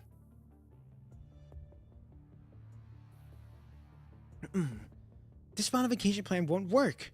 How many times do I have to say it? The ecological domain is essential. Are we really unsoiling the spaceport of our organic resources? Bro got Cradle Parade Lillian on the brain. Well, I remember we saw her sitting on the rocks, and next thing you know, she was starting to get a little too excited. Are you kidding? Are you kidding? This equivalent of building of New Eden 1. There's no way we can meet the deadline. Cutting corners will ruin the entire project. What's the point of even if we meet the deadline? Can you get off the table first? Whose side are you on? The sound of the fierce arguing steps through the isolation door from the room behind the tall guy. Tall guy never imagined that the usually soft-spoken and gentle woman could let out such an angry roar. At this point, as long as it works, who cares about the quality? Ouch, that hurts. Are you even an engineer? With a muffled thump, feels like the entire space station has begun to shake. Maybe he doesn't feel like shaking. Another violent shake almost knocks the tall guy off his feet. Ouch! I should be the one saying ouch. I told you not to stand on the table. Get off it now. Good love. Report the situation. No response. There's nothing but blaring sound of alarms. Warning, the space station is experiencing unidentified intrusion. All maintenance personnel, please take your positions. Warning, the space station is experiencing an unidentified intrusion. All maintenance personnel, please take your positions. Unidentified intrusion? At an altitude of 25,000 kilometers? The door would open? Hearing voices inside, tall guy immediately presses his hands against the door crack. With a grating sound of the exoskeleton hydraulic rod, the door slowly opens. 3 terrified faces appear in front of tall guy. Watch out! By the time tall guy notices the sound of the wind behind him, it's already gone, or too late. A tremendous force hits him, sending him crashing into the conference room wall. Tall guy! The attacker reveals itself. It is a massive spherical machine towering over there, and eyeing its prey. Watch closely, kids! Oh, dude, I haven't seen this pseudo-boss fight in a minute. It raises its alloy claws, still dripping with red remnants, casting a shadow over the terrified trio. Next, I shall demonstrate how the oldest hunting method. The 3 unarmed civilians close their eyes in despair, but the pain never came. Hunting method. The spherical machine stutters, repeating its previous words like a broken tape. A sturdy hand helps him up. An electrical magic resistant device? Did you make this, tall guy? The device at Corlo's feet is emanating a strong current, preventing the machine from killing them. Kozlov deserved that. Isn't he the one that fucked up Selena? If I'm not mistaken. Isn't he the one that absolutely destroyed Selena?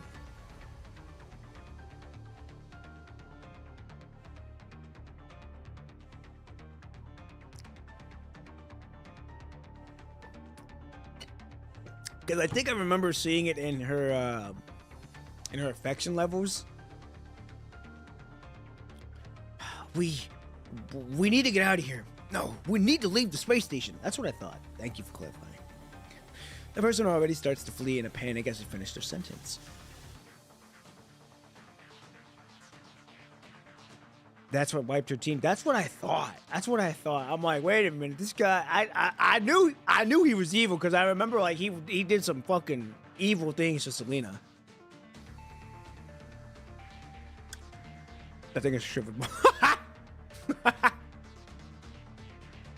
It's true. He shouts and express when he sees the remaining 3 still frozen in the daze. Can I ask what's going on? right. If you're talking about what we're talking about, I don't know how far you're into the story. Sugar Balls apparently too. We're talking about Krolov. Krolov basically destroyed Selena's team while she was in Babylonia, way before we see anything happen now to where she currently is. But yeah, that's basically what we're talking about. But other than that, Sugar Balls thing, that's basically everything else we're talking about.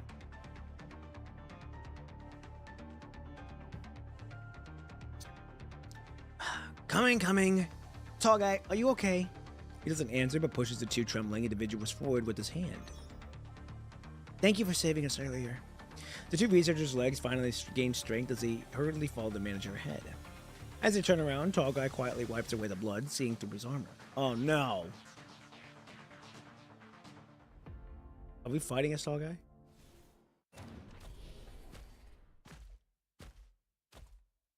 What? We get to fight as Tall Guy? Oh no, man. I can already see how this is gonna go.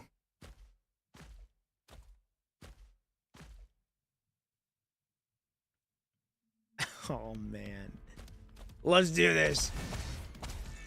Bah, bah, bah. Oh, I thought it was a fucking I thought it was a minigun, man. I thought he was gonna fucking just start spraying and praying. Anyway, I just started shooting. Would be the definition of him if he did it.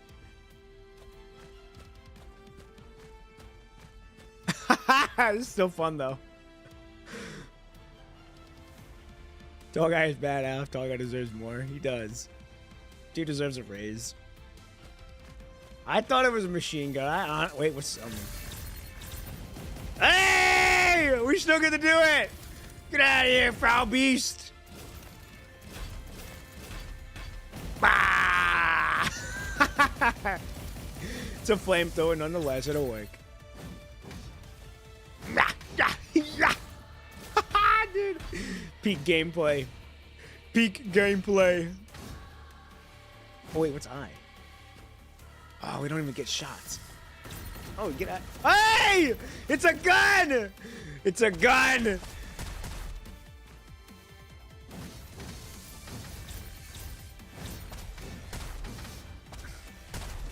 Oh, we're getting royally demolished here right now. Get out of here. Oh, he can. Oh god, our corrupted levels are going up. Oh, it's a finisher entity. Damn it! Tall Guy, no! No! You can't go down like this.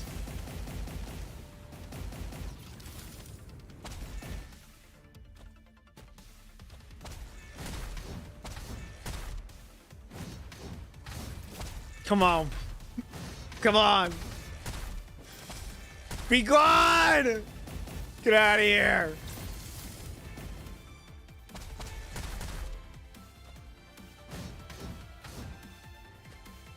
No, we're moving so slow.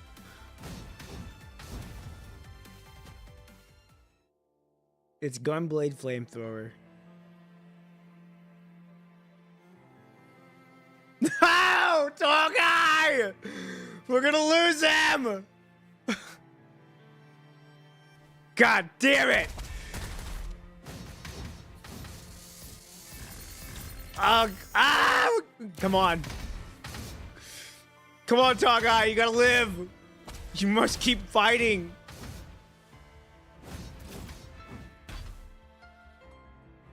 Dude, the music. It's the music. No!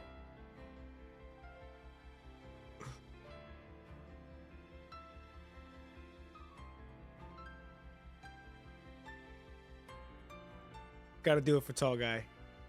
No! You tell him. Ah! Ain't no way, bro. It's fucked, bro. Narrowly dodging Carlos' energy beam, Tall Guy feels his left arm go numb. The burnt smell of protein fills his nostrils, reminding him of the fire that took his voice and face. According to the space station regulations, members are obligated to assist Krolov with demonstrations. To help the kid learn more, please cooperate. He raises his claws, intending to demonstrate the structure of the human body. Next, we will begin disassembling this model. The extinguisher clangs against the metal casing. What are you doing? Stay away from him! Krolov turns around with a hint of confusion in its massive eye. When visiting the space station, please follow the rules and regulations and listen to your guide. Krolov is okay with touching the graffiti, theft, and vandalism will be prohibited and will be punishing accordingly. It raises the fallen extinguisher, ready to throw it. Punishment will match the offense. The extinguisher explodes, and white powder instantly obscures everyone's vision. Violation! Violation! The corrupted swings his claws wildly, leaving deep scratches everywhere. Damn it, I can't see anything!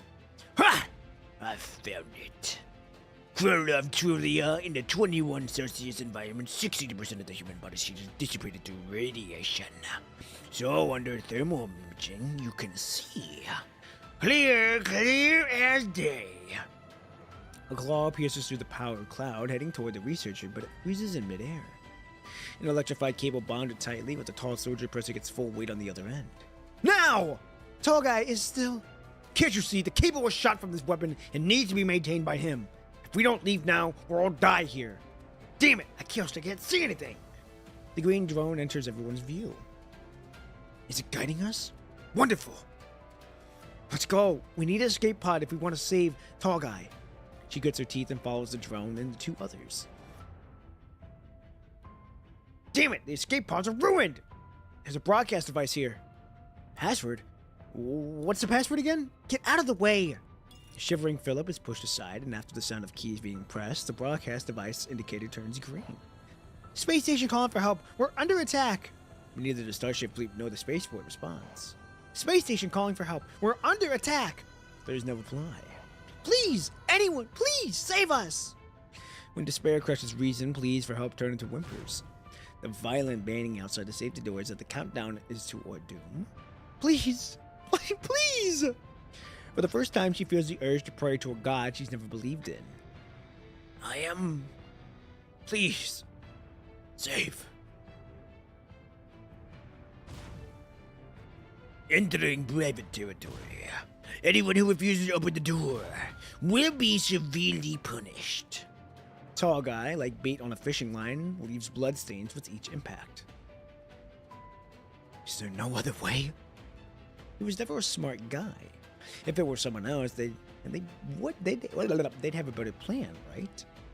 What would the security chief, who's always complained and talked about retirement, do? But he's already nailed to the wall, surrounded by the remains of dozens of corrupted. What about the colleague who's always mocked him for not speaking? But a crushed head can't make a sound again. Damn!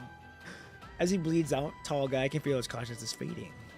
Then, what about the researchers? What would those smart people do? Tall Guy, I'm reminding you, that button over there is an airlock. Never open it on your own. Man! The vacuum outside creates a pressure difference. Never mind, I'll just tell you the result. You know Krolov, right? Even something that massive will get sucked into space if you press the button. Not to mention us, but sometimes it's the fastest way to deal with accumulated debris. So, Tall Guy, he suddenly knows what to do. Don't ever... With the sole remaining arm, he crawls to the airlock button. Press it. Man! Fuck! He presses the button hard. The immense pressure difference instantly sucks both him and Krolov into space. Although Krolov manages to grab a metal panel with his claws, it is barely holding on. At first, Tall Guy thought the void of space could be cold, or would be cold, but his boiling blood is making him feel warm. He feels as if he has returned to the day he first arrived at the space station. You're the new security guy? What's your name? He doesn't speak. Oh, I'm sorry. You're pretty tall. How about we call you Tall Guy?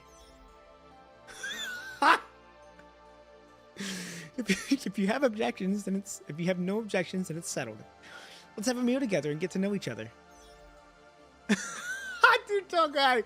Tall guy! Go but never forgotten. You don't want to? Or do you prefer eating alone? He hesitates for a moment before taking off his helmet and revealing the scarred face from his fire. Come on, that won't scare anyone. No one will treat you differently for looking like this. Let's go. She waves her hand. Everyone is waiting for you. God damn it, dude! Sometimes a small act of kindness and fair treatment is enough to brighten someone's day. I swear to God, ain't that the fucking truth? Like, any small act of kindness is enough. Like, I try to do that every day. I try to at least try to make someone's day happy with kindness and treatment. I at least try. In this disaster, kindness is the best reward. Congealed blood slowly covers his eyes and his world falls into warm darkness.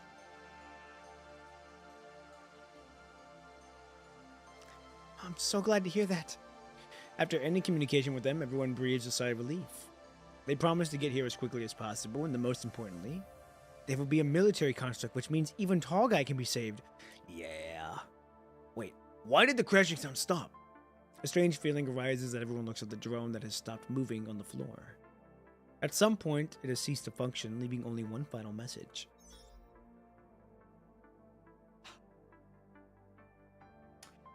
Damn it, bro! Fuck!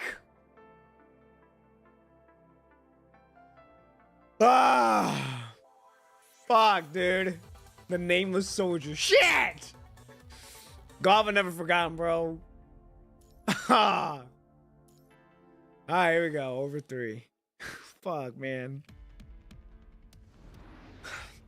The variable cycle engine roars under the combination of fuel and combustion agents. The transport craft breaks the sound barrier in a flash, leaving a concealed sonic boom in the cloud of air, climbing at the speed of 8 kilometers. Dad. The immense thrust brings over 10 Gs of pressure, but since his transformation into a construct, he no longer needs to rely on chest contractions to breathe. That's fucking insane. Suddenly, a weird blip appears in the radar, diving toward him with astonishing energy. Non-friendly Union. Watanabe gently pushes the control stick to one side, only to find several more blips appearing on the radar, one after another. What the heck are these? He doesn't slow down, but continuously adjusts his climbing posture to avoid the unknown targets. They soon meet, and he can finally see. It's a burning wreckage, its temperature raising into an unimaginable level while it's passing through the atmosphere, shredding molten fragments as it falls. Ambition? Watanabe can barely make out the engraved letters on the surface of the wreckage. Are these starship wreckages? That's fucking insane. Warning, high thermal reaction ahead, please dodge. Warning, high thermal reaction ahead, please dodge. With the alarm comes a dense ray of blips on the radar, and the sky before him turns with the color of dusk at visible speed. But this is not the scene worth admiring, it is the smoke and the cloud of countless wreckages hurling toward Earth through the atmosphere. Watanabe has also focused on its energy on maneuvering the transport craft to dodge the fallen debris. He narrowly dodges a burning wreckage, which seems to be part of a weapon mount. Jesus. Like a nimble fish, he weaves through the burning reefs. At such high speeds, it is impossible to predict the route. Watanabe can only rely on his reflexes to avoid one wreckage after another. 20? He's fucking moving! The transport craft reaches a theoretical speed limit. Though the heat shield is still functioning normally, the cabin temperature continues to rise.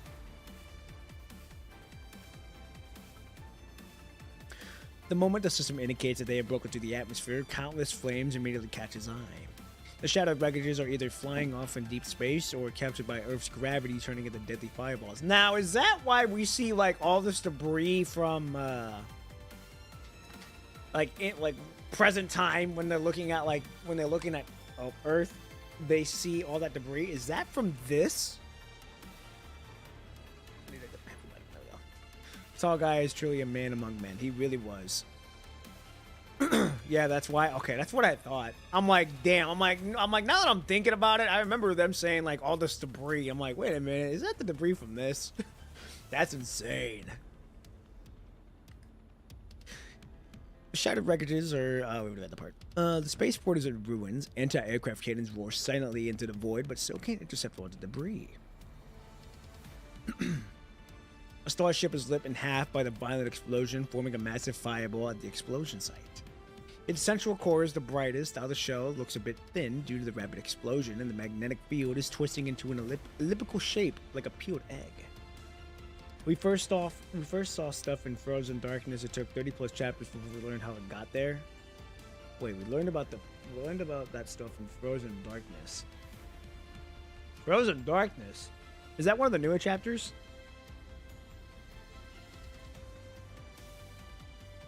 Frozen Darkness? No, it can't be one of the new chapters. Frozen Darkness. What chapter is that? That's like early chapter, isn't it? I'm tripping. It's not long chapter. It's early chapter. Frozen Darkness. Is that like chapter? Was that chapter 8?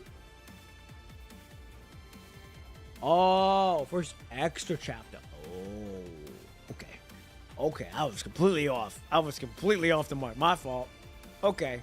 Well, damn. Well, at least now we know 30, like you said, 30 plus chapters. We now know how the fuck it got there and how we're now seeing it what it is, which is insane. The transport craft immediately activates its isolation shield to prevent the radiation from damaging the plane as it occupants. After the explosion, the surviving Fenrir fighters speed toward the last starship, the flagship Miracle.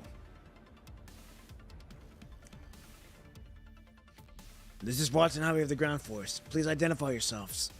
Watanabe quickly opens to all channel communication, but under the intense radiation interference from the nuclear explosion, the channel was filled with meaningless static noise.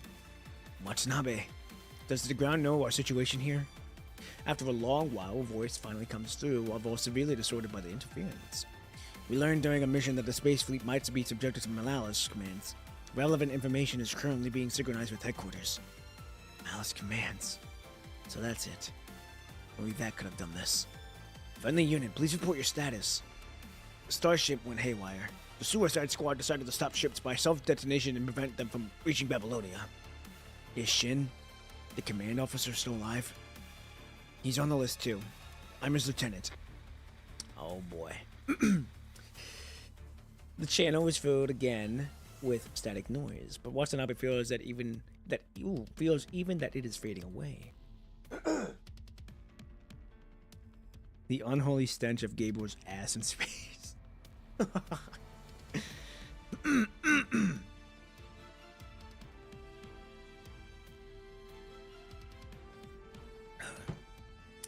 Help! Space station under attack! More messages seem to be coming through the communication channel, but he has no time for it. Help! Space station under attack! Please help! Is someone calling for help? Go now. The command officer made these choices to save more lives. Now it's your turn to do more. Got it. Person is right. Even if his original goal was lost, there are still more things he can do. A close friend once told him that to mourn the dead was sadness and inertia, but to turn them into a force move them into a force moving forward. Since his father upheld his beliefs, it's now his turn to pass on the baton. This is Watanabe of the Ground Force, en route to the space station. Please report your situation. Safe travels. Oh, is this him going to talk to, meet all of them? Oh, man! Oh, God, dude! He really played that card, huh? He really played the card of Lieutenant. Oh, fuck, dude. Watching the transport craft head toward the space station, Shin cuts off the communication. Not planning to say goodbye? Cyril, who hasn't spoken the whole time, finally speaks. Even I would feel sad if I were to say goodbye in this situation. He stares at the approaching flagship, almost able to feel the heat of the exhaust flames. If he knew I was still alive, he would regret not coming earlier. As a father, how can I let my child live with that regret? God, you spitting facts! I already missed out on being there for him. I can't give him more regrets. He navigates the escape pod toward the death. I've said everything I need to be said. Before being engulfed by the flames, the soul that has drifted in space for so long seems to have returned to the ground due to gravity. Lush green grass, full of life. God damn, dude! God, fuck! Fuck! Son of... Man! Even grown men can cry. When you know they're crying, that's when you know they're in pain, bro. Ah, son of a bitch! Damn! Ah, fuck! Ah! Alright, hold on. Let me lock in on this voice actor here.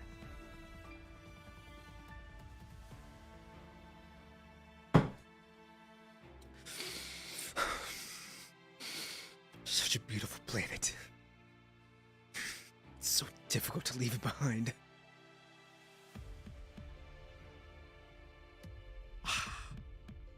A sudden unease grips Watanabe's heart. He looks back at the newly formed green fireball. Gritting his teeth, he rushes toward the space station as fast as he can. I think he knew that that was his father. To those who still need him. Man, dude. Oh! We get to fucking fly!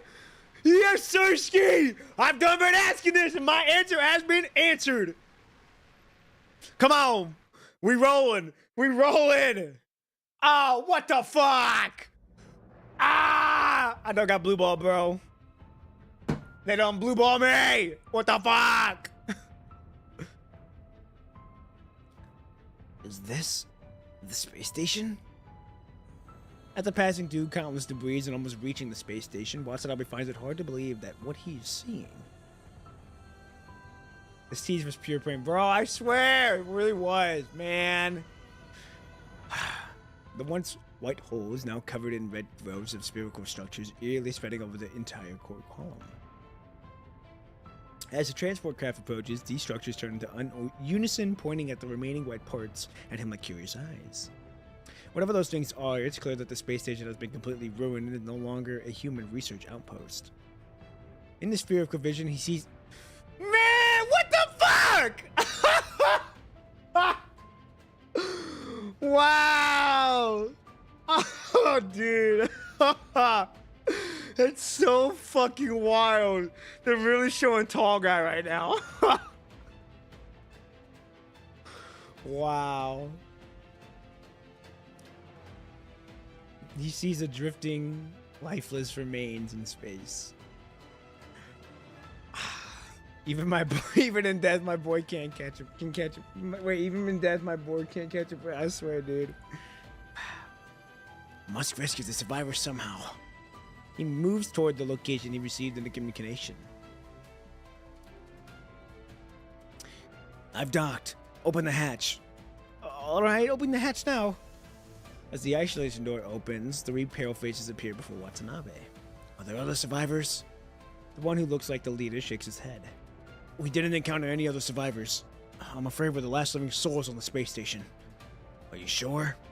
I'm the head of the research department. My terminal tracks the life secrets of all space station employees. Oh, damn. He hands over his terminal, at which most of his portraits have turned gray. Turning gray means one of two things. Either they're out of reception range or their brain activity has ceased. Ew, damn, he's got brain activity on that? Upon hearing this, the woman leading to the side hugs her drone tightly. Get on board. We need to leave here now. The space station has mutated. Nobody knows what's going to happen next.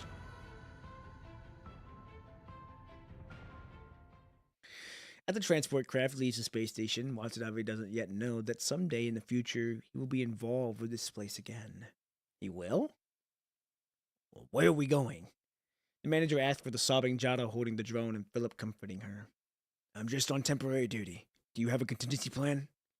What's the situation at the spaceport? The Starship fleet went haywire. To destroy the rogue ships, they lost over 70% of the ships.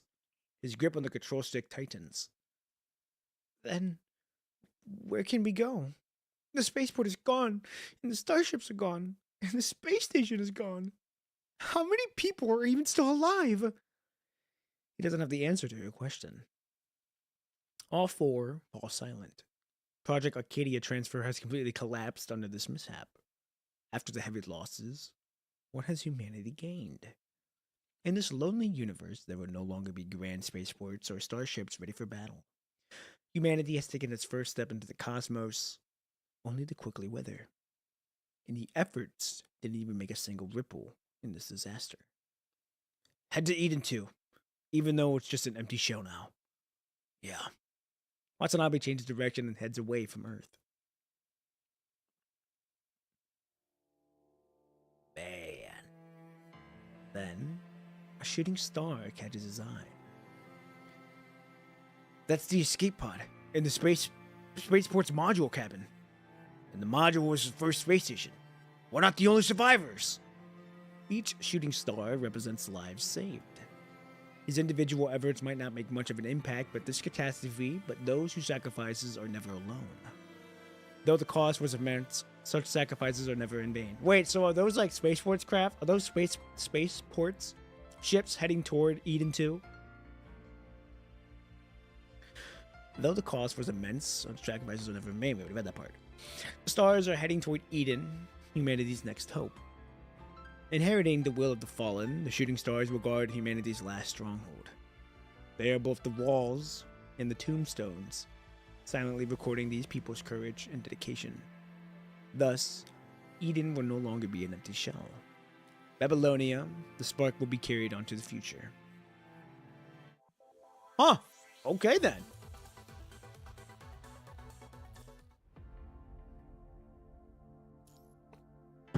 Episode 13, Death of the Mediocre? Wow, I can't speak. Report the losses. After losing contact with the Space Forces, the Command Center immediately dispatched an aerospace squadron to investigate. But soon, falling debris forced them to alter their original plan. To clear a path between ground and sky, the military had destroyed most infected defense formations from previous operations. Even with the air raid alarms going off in all directions, they had to consolidate their limited aerial forces to intercept the debris, preventing further damage to ground facilities and civilians. Such losses are expected but unavoidable. When the sky is covered in smoke and no more debris fall, the command center finally receives warning from Ballard's team and saw that the liaison sent by the spaceport. Yes, as of now, the report losses from the Space Forces are as follows. Space Station, 1,927 dead, 25 survivors. The station is fully occupied with a 0.12% chance of reclaiming it. Starship fleet. Jesus! 3,500? 35,782 dead. 965 missing. 1,729 survivors. All officials above the deputy command level are dead, with an 87% combat unit casualty rate and complete ship construction. Spaceport garrison. 1,792 dead. 298 missing. 23,597 survivors. Okay, well that's a little bit better. The smallest loss was remaining modular sections detached and docked with Eden 2 colony ship. Aerospace squadron, 9,300 dead. 125 missing, over 80% personal casualty rate, and over 90% aircraft loss rate. Additionally, losses from radiation and fallen debris caused by the space nuclear explosion are still being assessed. This age doesn't need another mediocre politician. Who's gonna get it? Well, hold on now. Any other news? Just Central Core has been dismantled and it's on its way. Oh, so they did get it. Oh, it's right. Ballard's still on the ground with that shit. I forgot. Have the tech department draft an isolation plan immediately. We must make sure that doesn't happen again. And the report from Reactor 1. 30 minutes ago, our 45 monitoring stations simultaneously detected a spike in punishing concentration in the area. Within 300 milliseconds, it rose to 20,000 times its original level. We lost contact with Dominique and his team. Did they fail too? No. The command staff thinks they succeeded. Because in the following 30 minutes, there were no further increase in punishing concentration. It is now spreading accordingly to our diffusion model. Most importantly, no energy reactions were detected in the area after the burst. The command staff ruled out all possibilities, so we can infer that Reactor 1 has been shut down. Commander, what should we do next? Although the chaos has subsided, this is not the end. This is not even the beginning of the end, but merely the end of the beginning. With the losses of the spaceport, starships, and the International Space Station, Project Acadia Transfer has completely failed. While soldiers and civilians mourn the lost comrades and loved ones, decision makers must step forward to carve a new future. Which is fucking wild when you really think about it, is like people are mourning and like trying to cope with everything, and then you've got people that are like pushing past that to make new decisions to keep, order under control. Really shows the grit you have to have. First, establish quarantine zones and evacuate the masses based on the diffusion situation. Dispatch rescue teams, determine the rigor index in nuclear affected areas, plan safe areas, conduct cleanup, and restart power facilities. Compile accurate casualty numbers and reorganize the surviving units. Go and finish these tasks first. Got it. After issuing the orders, Hans stands up and walks out of the command center. The nearby guard immediately follows him, but Hans waves him off. There's no security risk here. Leave me alone for a while. He slowly walks outside. Even the steadfast pine tree has bent slightly.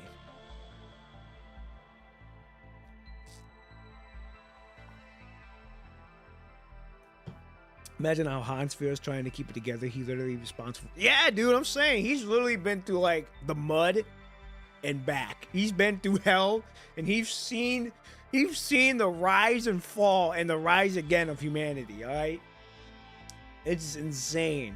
This man is a walking tree, and like this guy, like the narrator said, it is slightly bent, but he never falls. It's bent. It doesn't fall. Hans sits alone in the room. He hasn't been back here or slept here for days while directing the operation. He had considered the worst case scenario, but they still knew too little about the punishing. Unimaginable situations led to unbearable losses. He wants to keep thinking, but fatigue and guilt are dragging his mind to the edge of chaos. What should we do? Is this the song where in chapter 27 where we quote unquote go away? He is a soldier, a commander. No, this is Lamia's ending song, isn't it? 26, yeah, my fault, 26. I was gonna say this is a Cradle Parade song, Lamia's ending song. We just heard this a little bit ago. He is a soldier, a commander, with duties and belief.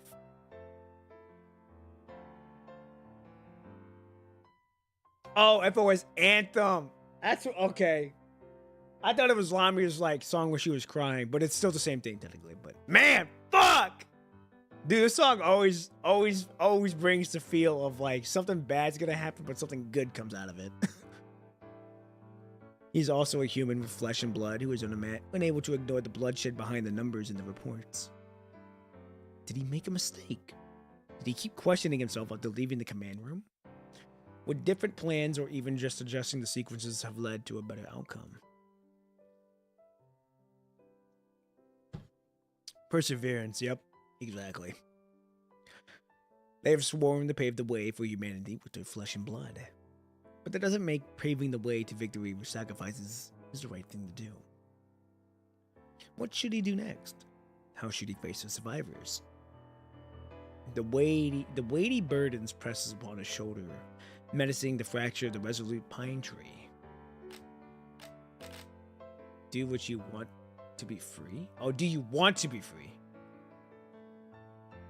He opens a cabinet beside the desk, revealing a fully loaded pistol. Oh, whoa! Whoa!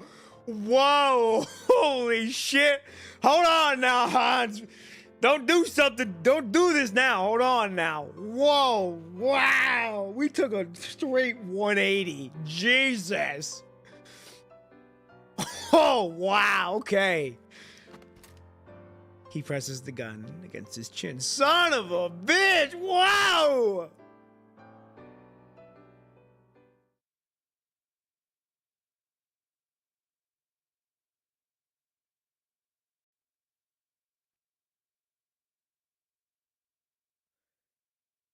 Meanwhile, an old friend shows up at Trillard's residence. Trillard. Oh, God, that was... I am sorry to inform everyone that Hans is actually a clone. I am joking. I mean, dude's gotta have that stone cold face like a clone. He's gotta be cold, but he's also gotta know, like, man, this shit sucks. So in chapter 16, when he dies and passes on his world, this is what he's entrusting to the next generation. Wait a minute, what? And so in chapter 16, when he dies and passes on his will, this is what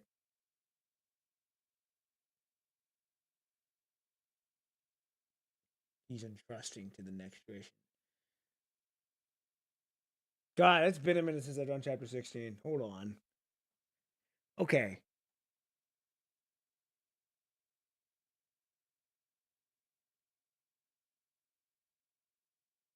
Oh! Wait. Yeah. Wait. Yeah, Liv's chapter. No, now it's not Liv's chapter. Surviving Lucifer is Liv's chapter. Puwala Forest Park. In the book, he drew a flimsy bird, and okay, I thought the bird was that paper, but it was a kid. I was thinking it was the kid, in Lucium. The kid did the same thing. The kid drew a bird too, but you know that kind of also did some fuck shit too. Okay. Damn.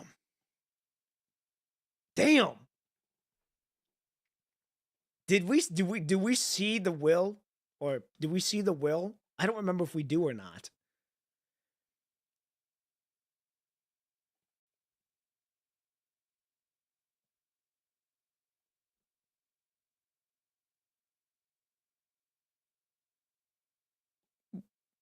Hold on.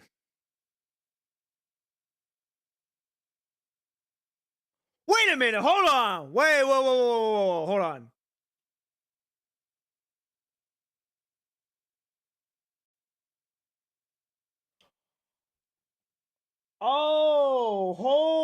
Whoa. I just had a revelation. Hans, you're telling me, no wonder. I'm like, I thought this was Hazen. I didn't realize that this was Hans. Oh no. I was confused. I'm like, Hans lived. And then it fucking hit. I'm like, Hans. I'm like, go fucking figure. This is fucking Hans. No way, dog. Oh. No wonder.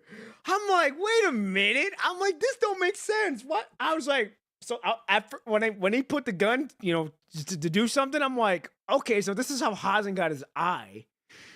I'm like, this is how Hazen got his eye patch. Because I'm like, okay, well, if he lived from that, surely no wonder there's an eye patch in the scar. Because, you know, he, decided to do that.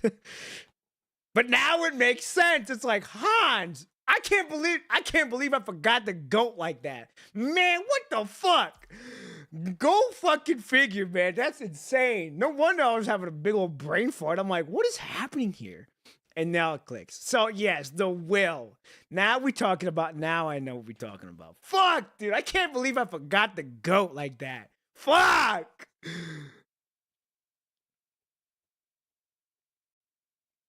Hazen moonwalked into command and made himself present. Okay. That's so fucking wild, dude. This entire time, I'm like, man, this is Hazen. This is no wonder. I can see why he's been in president for so long. But now it's like, okay, Hans was the command, but now it's all okay. We chilling now. Hey, we chilling. All right. Let's continue on. Now that I had this big old fucking revelation. Meanwhile, an old friend shows up at Triller's residence. And I'm guessing you didn't drop by it to make this to catch for a casual ketchup. Right. The fact that this man is just kind of in a room doing his own thing is also fucking insane. He nudges the cup of the steaming tea toward the other side and sits back on the couch. How should I address you, Colonel-san? Oh, what the fuck? That suits me just fine. Trillard is also a mastermind. So is he the one that set this bitch up? Oh, is that why also in fucking Is that why we saw his name in the Cradle Parade in the notes? This is starting to make sense if that's the case then.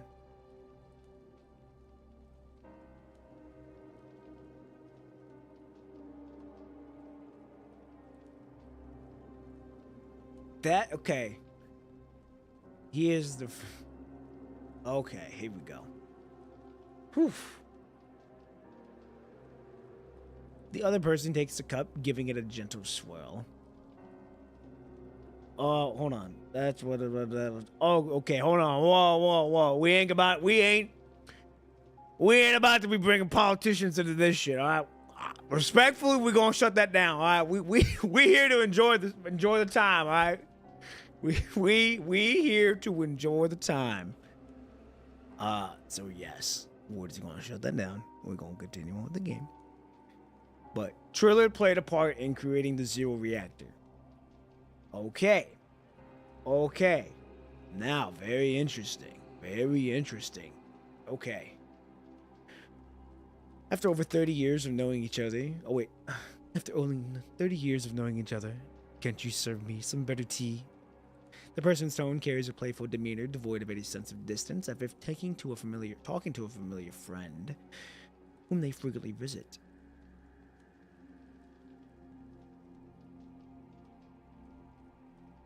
Joseph Bidman, he bid on the reactors, bid on his election. Oh, okay.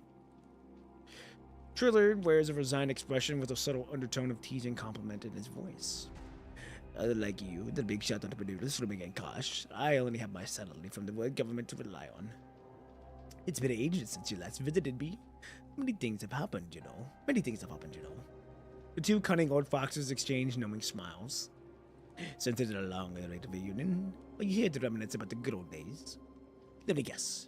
Is it Project Sylphia or the Winter? Wow! This was even going on way before then, too. The person lightly taps on the handle of the teacup with a finger. Oh, forget about the little business in the past. Not even worth mentioning anymore. Oh, so you really don't know? Want to be defeated on some inside information? The person places the teacup on the coaster and falls silent.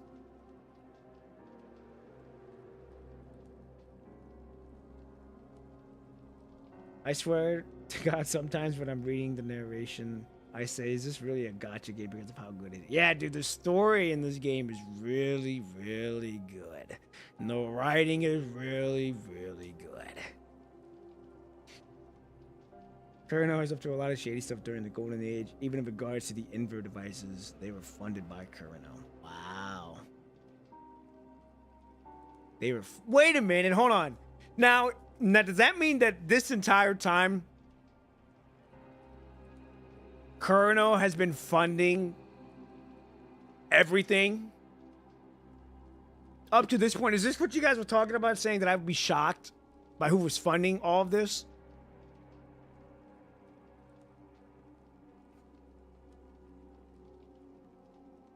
We're gonna read this while we wait. That's against the rule, isn't it? I don't want to end up in the hot water, you know.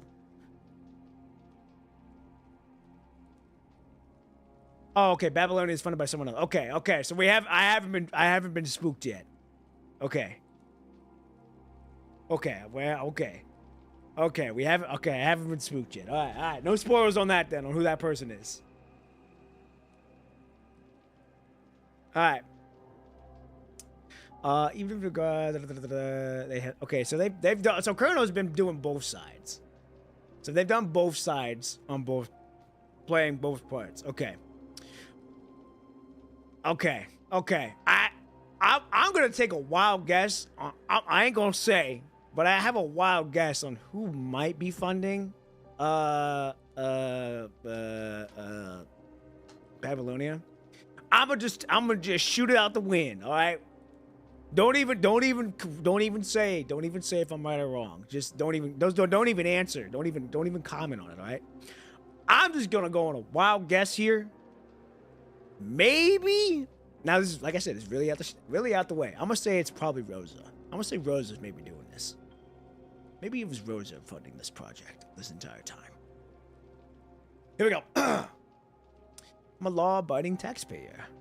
If you say so. Triller takes a sip of the tea and gently puts it in the cup down. Well, there's nothing else to catch up on. Excuse me, but I've got a lot on my plate right now. Oh, really? Has the military taken over the world government command since the outbreak of the punishing virus?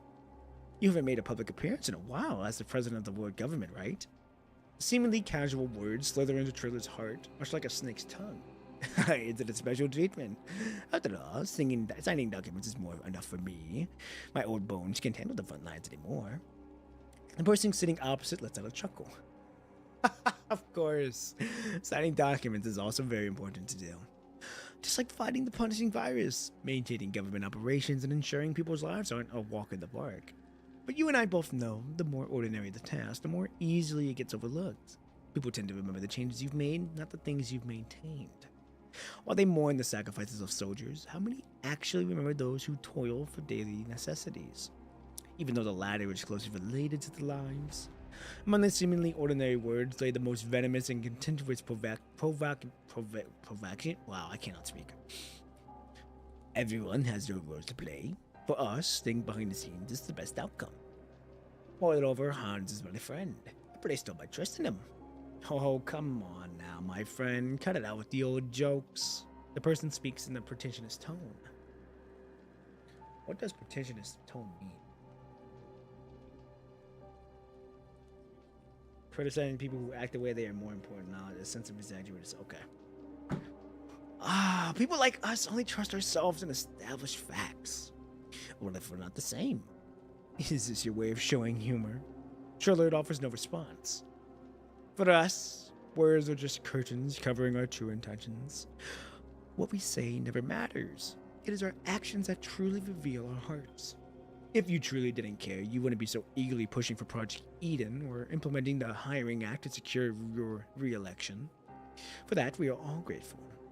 Does we refer to the criminal group or... Before Triller continues, the person interrupts him. The group and its friends, of course. Observing Trillard's silence, Colonel San nods in satisfaction. You went all in on Project Eden, but unfortunately, it seems like you made the wrong bet. Like I said, people will remember what you changed, not what you maintained. Medical reform, civilization assault, universalizing education. You're wrong, my friend. They won't remember any of those. They'll only remember that the first president of the world government and its science council opened the gates of hell, unleashing the disaster known as the punishing virus. Now, he's not wrong. They might not have had a time to settle scores yet, but I'm guessing you've already surprised quite a few impeachments against the Science Council, right? Even if humanity's one shining beacon of hope can be engulfed by such foolish opinions, what chances do you stand? Triller remains silent, not directly refuting the other. Expecting rationality from people in the face of calamity is a luxury. Time will prove that we made the right choice. By then, you'll be history, and your reputation and status will have been long gone. But now, you have a chance. The person retrieves 2 crafts envelopes from their pocket. This is... I know transfer crafts are causing quite a headache for the world government. After all, the military's air force is nearly decimated after the failure of the Great Transfer. Everyone knows that the planet is not safe anymore. The sky is the only refuge. You don't collect a what? Colonel has many friends. So, I brought you a little gift. He points out at one of the envelopes. And a small proposal. He then points at the other envelope. Trillard opens the first envelope and discovers the transfer contract for the air transport service much needed by the world government. Where did you get so many transport costs? It's not like we have to go to the front lines. All thanks to the world government's protection of civilian property. I also have the right to relinquish them in the name of the world government.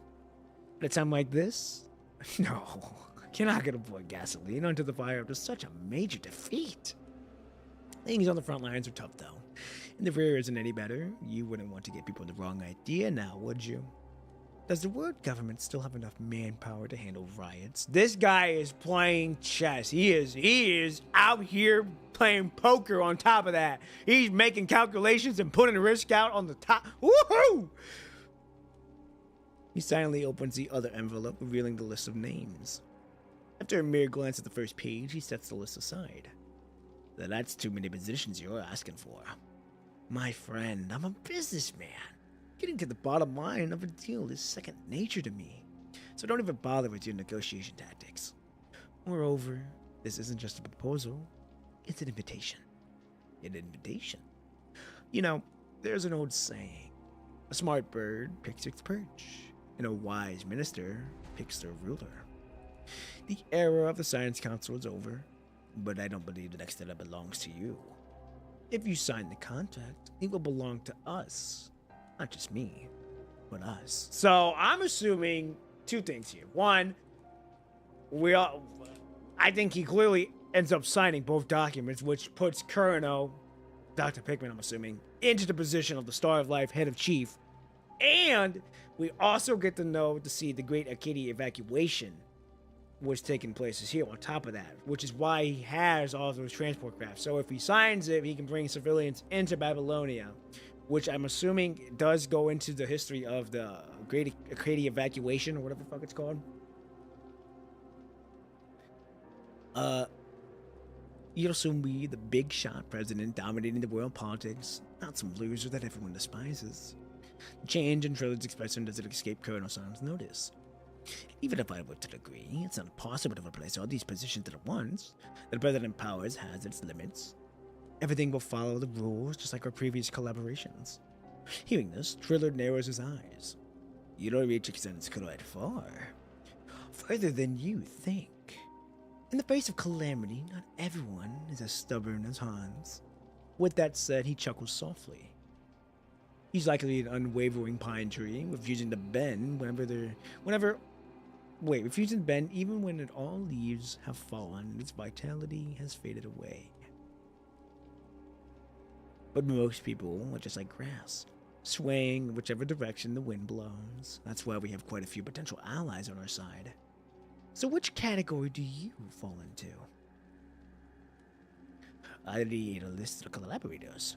Of course, but considering our past unpleasant experiences with broken promises, I would like to make a globally televised speech. I would like you to make a globally televised speech as the president first. You're essentially asking me to make it a fait accompli. What matters isn't the promise, but what's done, right? Chillard proceeded to strip and send the Colonel Chairman to the hospital by traumatizing him. I will not describe the actions of that day, but we all know why Collins has so much power. Wait a minute, Collins. What the fuck is that? I need a name. I need to look at a picture to put the name. Collins. PGR. Oh! Him?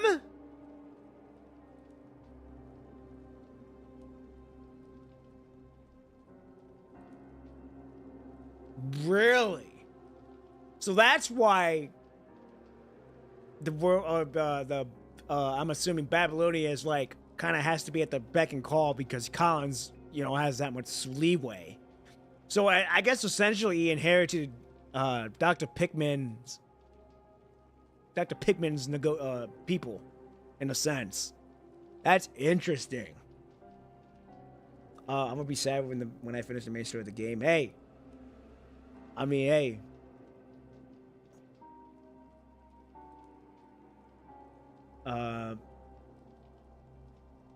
It'll be years. It'll still be years away. Cool. We playing then. I just find out that the female Japanese voice actor for Nanami is also the one who does the female main character. Really? Huh? Interesting. She's a female river. Collins is a crazy player, even within Kurano. I can only imagine just by how I've seen him in the story already and what he's already capable of doing, and just by his demeanor alone.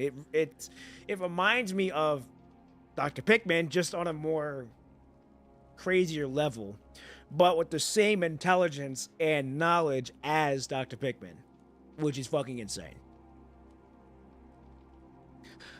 A list of names and a little bit of help. He slides the two envelopes across the table, presenting his bargaining chips to Trillard. And your next re-election. Trillard ponders for a moment before crossing out the two names on the list. Dectors, I'll see you around. You have a good day. Thank you again for rating me. And hey, thank you. And we'll see you around. Hey, we'll see you around. You take it easy and just have a good day. Everyone else, let's continue on now. Okay, let's see. What am I missing here? Female character. I don't even know who's crazier. Between Collins and Pickman. I would say Collins is more crazier. Vanguard is even crazier. I ain't gonna get even into that. I don't even know what that boy's planning. We don't even know what the hell he's even up to right now. But judging just by that, man, like, and just by how he's portrayed, you already know this boy planning stuff on top of that. Jumping in for a second, Collins and Pickman hold similar positions within Colonel. He is likely an influential project manager, but he's not a major executive. He serves the higher ups. Okay, so Collins is like the second in command then, in a sense. Pickman is diabolical, but you can't lie that Vanguard had that drip. Vanguard got that drip. He's more drippier than a lot of the main people in here. But that's, yeah, okay, I'm assuming that Collins had similar positions within Colonel. Oh, wait, okay, so he had similar positions. So he's not a second man. He's just, it's like a pseudo man then. Almost like, he was not top brass, but he's like right there.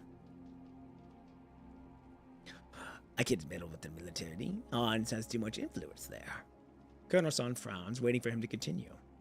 There is a press conference next month, and the appointment orders will be announced by then. All right. Then those two aren't important anyway. Colonel Son signs his name on the transfer contract. Once the announcement is made, the transport crafts will be transferred to you directly. Also, welcome aboard, Trillard. The person rises to his feet, puts on his hat, and leaves the room.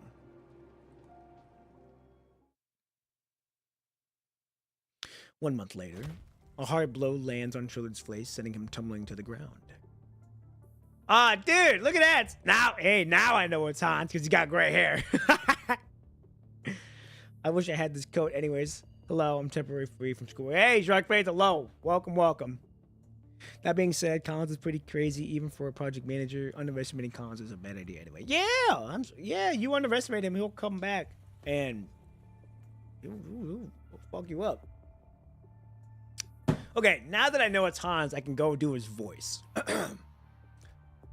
Trillard. In the span of a mere month, Hans appears to have aged by decades. The following day, as people in the command room see Hans with his hair turned white overnight, their eyes filled with concern and worry. Also, my eye instantly noticed the chaos PvP Sacho has. Even my eyes are tired. Hey, I'm not even gonna look at what Sacho's characters, and I know we're gonna see our daughter here later in the chapter from what you guys are saying. Later in the chapter, sorry. But even though his balls is shriveled, he still has tons compared to the most of the elites. Yeah.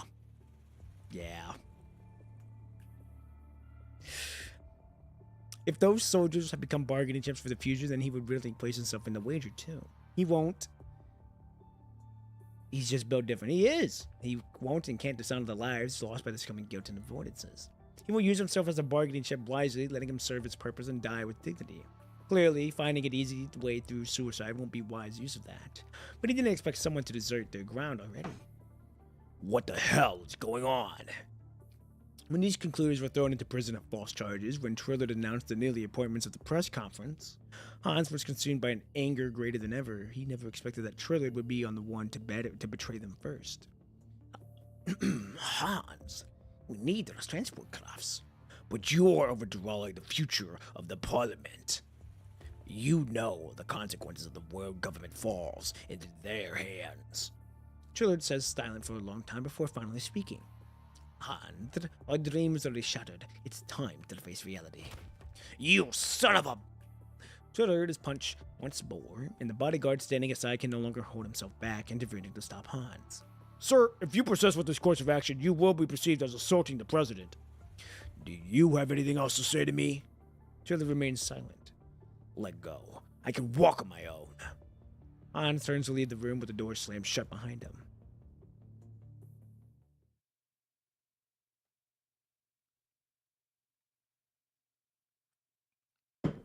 At night, How do you like the friendship between Nanami and the player?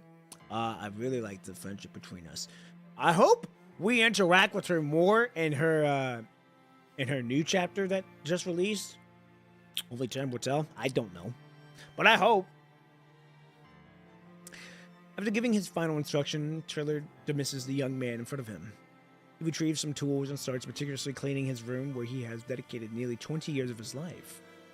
He's being incredibly thorough, leaving no corner or shadow untouched. After sweeping away the dust from the floor, he proceeds to wipe the bookshelves. It's not until the windows gleam with clarity that he finally sinks back into his chair, gently rubbing his aching back. Phew. After the cleaning, it shouldn't get dirty again for a while.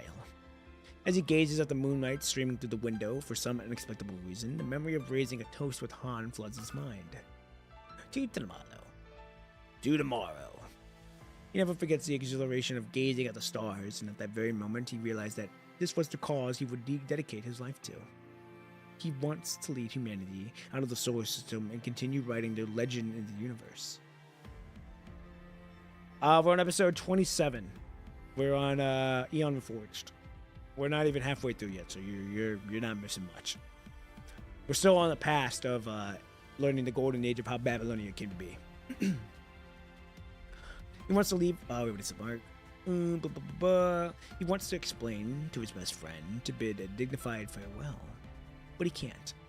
But that seemingly casual promise has always been guided creed. I can assure you, though, that I'm not being entirely selfish here. I've always placed the word government upon myself. The man, accustomed to wielding lies with his weapon, choosing to hide his true feelings even at the very end. This age doesn't need another mediocre politician, but I can still do something for you. He pours out the long-prepared red wine and raises a toast to the moon. To tomorrow.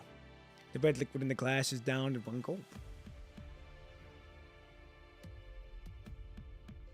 Following day, the Control Court received a comprehensive report outlining the President of the World Government crimes of corruption and bribery, accompanied by the compelling evidence. Wow, so he turned himself in.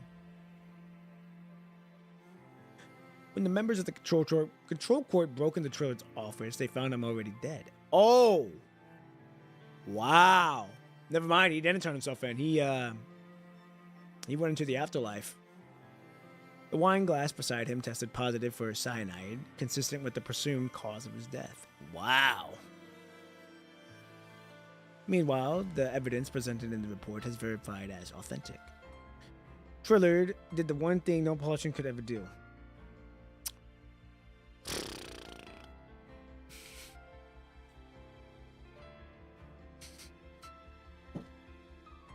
He logged out since ranked matchmaking was getting harder. Trillard was promptly expelled from the royal government, and those whom he had wronged were soon released and reinstated into their rightful positions. He became a legend. So he basically outed Kurano, saying, hey, this is what they've been up to. And then he, went to the afterlife, and now he's a legend. If Triller were still alive, the mastermind behind the scenes would have countless ways to coerce him into reenacting and disclosing the identity of the anonymous report sender. But with his death, they could do nothing to a dead person despised by the whole world. Basically, he set up Kurano and took them down with him. Okay, hey, he redeemed himself. Still, fucked with everything that he's done up to this point, but, that is certainly one way to do it. I prop my hats to him. That day, Hans locked himself in his office for a long time. That day, the purifying force sprang into action, and Ballard nearly crushed the terminal in his hand as he saw the long list of names. Move out. Time to root out the tumors of corruption. Trillard's scandal has ignited a worldwide uproar. However, just 3 days later, no one pays attention to the dead former president anymore. The Acadia evacuation. Yup, here we go. He planned that really well. Yeah, he really did. The Acadia evacuation is starting. All right. We'll probably have time to do one more. So we're going to do Turmoil, and then that'll probably be it for the day. Here we go. Okay, we're back in New Oakley. Hey, buddy, it's time to shift change. Oh, you're late, you son of a bitch. I've been late forever. The other resident retrieves a liquid flask and takes a few swigs. Ah, finally! I could have a drink on duty. We'll die for it. Damn it, don't go drinking in front of me. You're making me crave it like crazy. Want to have a sip? The flask is handed over and the man inhales deeply, savoring the aroma of the liquor within.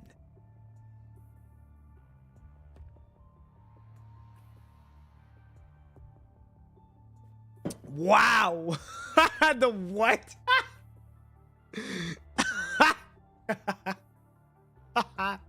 You know what? It's okay, narrator. It happens. Forget about it. He reluctantly pushes back the flask away and then sips back as if fearing he regretted his decision in the next second. The mayor said no drinking on duty. I don't want to land myself in trouble. Dude, who knows when his son will show up for inspection? What's the big deal? If you get caught, it's just a few days of no drinking. You can tough it out. The flask is handed over again. Hey, come on, join me for a drink. It's no fun doing it all alone. The person offering the drink will get punished too. The flask is pushed back to its owner's hand. You know, I reckon we should stick to the mayor's rules. It's not that I'm scared or anything. I just don't get it. This place is just a shabby old ball. What's the worth in keeping an eye on? Not even scavengers come around here. Forget it. Let's just do the job. As long as we get paid, who cares if the mayor's hiding gold in there or something? Besides, this ain't the only spot with beefed up guards. He raises his chin toward the distant cliff. They also put more guards on that entrance. Seems like they ain't just defending against those hetero creatures. Shouldn't it be hetero creatures? Yeah, right. Those smartasses in Babylonia still got a knack for giving those things names that are a mouthful to say. I reckon they probably keeping an eye on those for them Forsakens too, eh? After they went and turned the whole damn town upside down a few months back. Okay, we're back at the present now. If it weren't for the mayor stepping in, them bastards would have dragged them folks down with them too.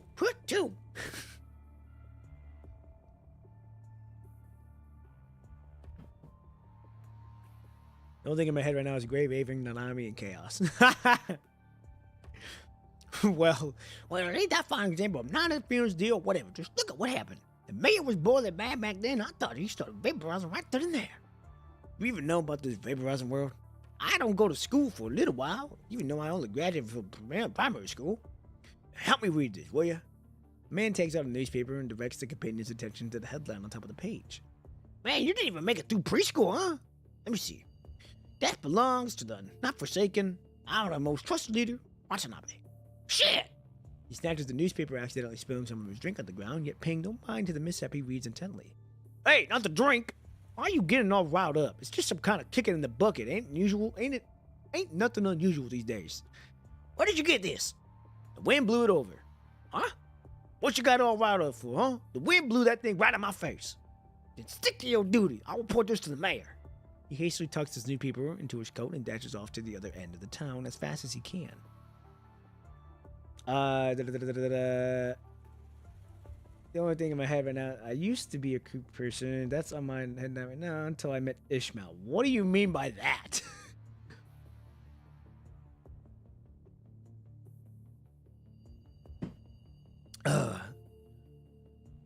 Saw Ishmael, saw Alicia, folded, pulled. I don't blame you all. I don't blame you all. While he shouts after his departing companion, he falls to notice the door behind him discreetly opening ajar. I went overboard when it comes... Oh yeah, you did triple S her, didn't you? World Government National Cemetery, Watanabe. So this is when it's his S-frame. Watanabe places the bouquet in his hand in the foot of the tombstone. Father, Mother, I've come to see you. A new tombstone has been erected next to the old one. In the same location, at the same time of day, only the person here to mourn looks completely different from before. More than one new gravestone has now populated the area. On the adjacent hill, low gravestones span across every inch of the land. Following the catastrophe defeat, the world government took an extensive period to account for all the casualties incurred. Despite the mounting pressing issues on hand, the world government still had a grand memorial ceremony to honor and remember those who were lost. The challenges we face shall not become reasons for us to forget their sacrifice. Hans, now with a crown of white hair, uttered those words in his televised speech. But Watanabe has also noted many changes in taking place. The supermarket shelves are no longer abundantly filled, with many items quickly vanishing as soon as they are restocked. People have shifted their attention away from the art of pieces. Pedestrians are now a rare sight on the streets, and those who do venture out are only seen rushing in a hurry. The original Acadia transfer has been renamed the Acadia Evacuation. Watanabe, you came too? Ballard, too, has changed a lot. The shadow between his brows have deepened, and an unintentional aura of menace surrounds him, making him feel more difficult to approach him than before. Yeah, that boy's a walking menace to society! He gently places the white flowers in front of those 2 gravestones, but unlike before, he refrains from uttering more words.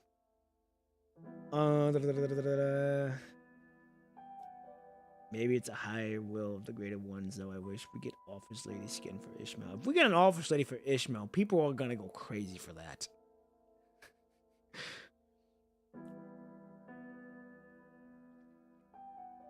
Here we go. I heard you were reassigned to the Air Force. Yes, and they designed a special aerial combat frame for me. You indeed have talent for that. Nods, but still doesn't turn to look at Watanabe. I kept trying to convince Shin to transfer you to the previous aerospace squadron before, but he always insisted on not interfering with your choices. Heh, he might have looked young, but he surely was as rigid as those old fool fossils. Father said the same thing about someone as well. Oh? Who was it? You.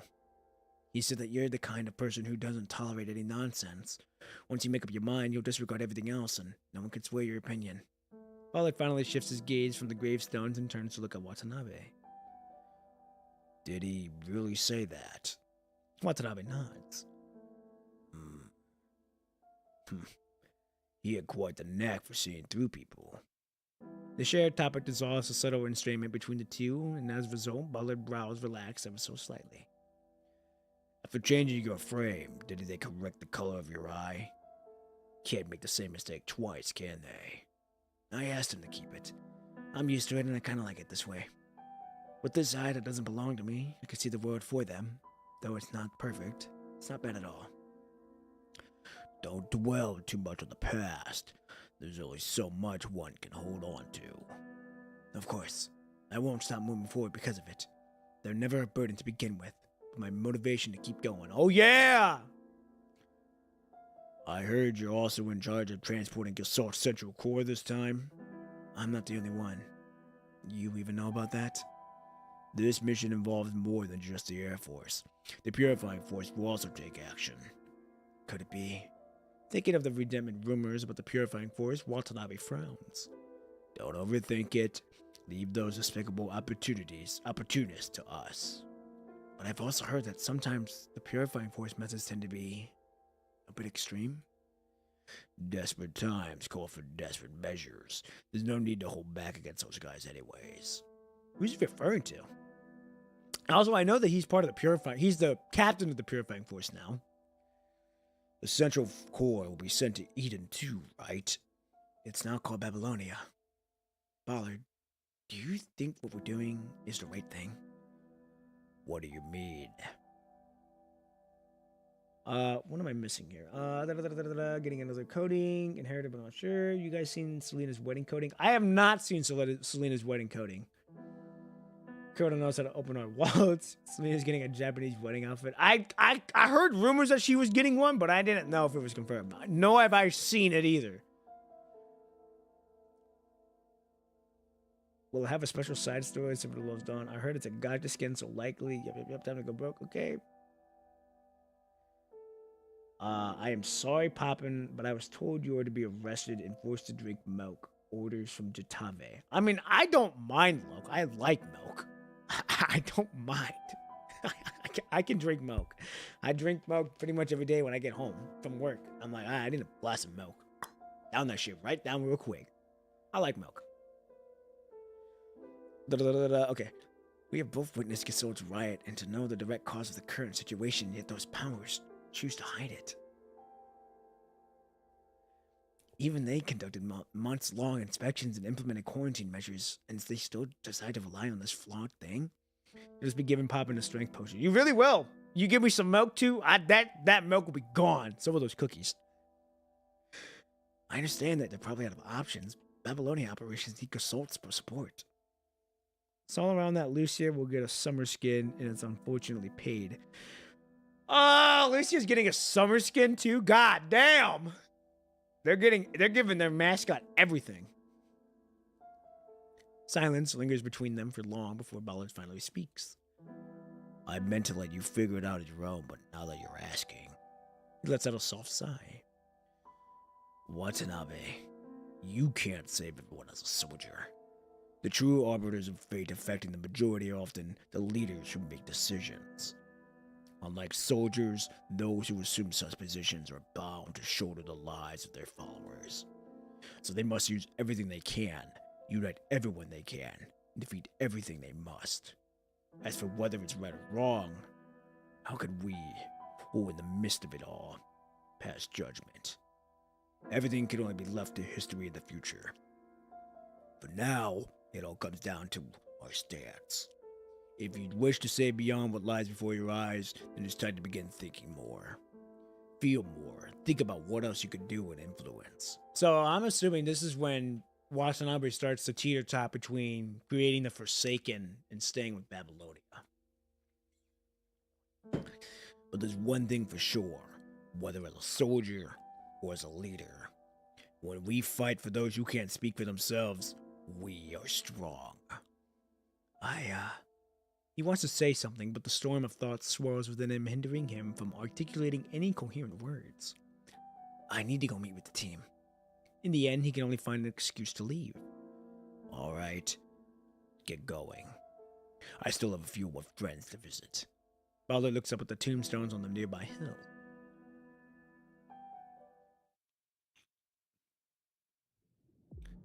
Wow, Sidhu's still alive. I'm surprised he lived after all that shit that he went through.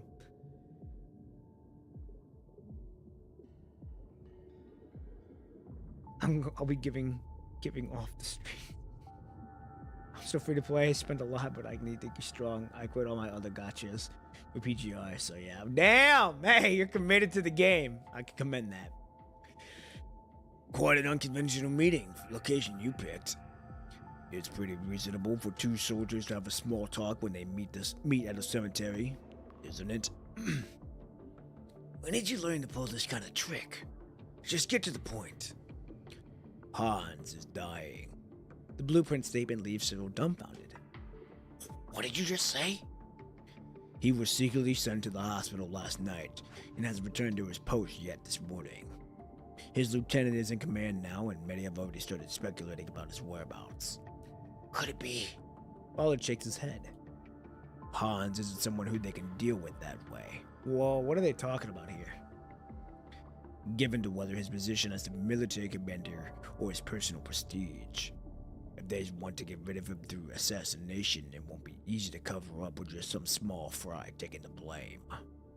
There's only one reason for the situation. He's too old and too tired.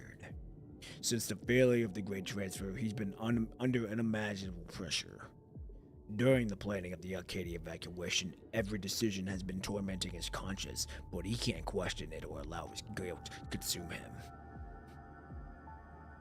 To be honest, I wanted more time for visual novels and offline games. Oh, well, I don't blame you. I don't blame you at all. PGR is a pretty comfy game. It is. Yes, I don't blame you. People, what's your usual spending in PGR? 2000 BC, you should note that this is only because of the accelerated patch. It's one of the games I can just chill on when I'm on break. Typically spend lower than this, hoping it will slow down soon once we catch. I'm sure it will slow down once we get caught up to PGR, once we get caught up to CN.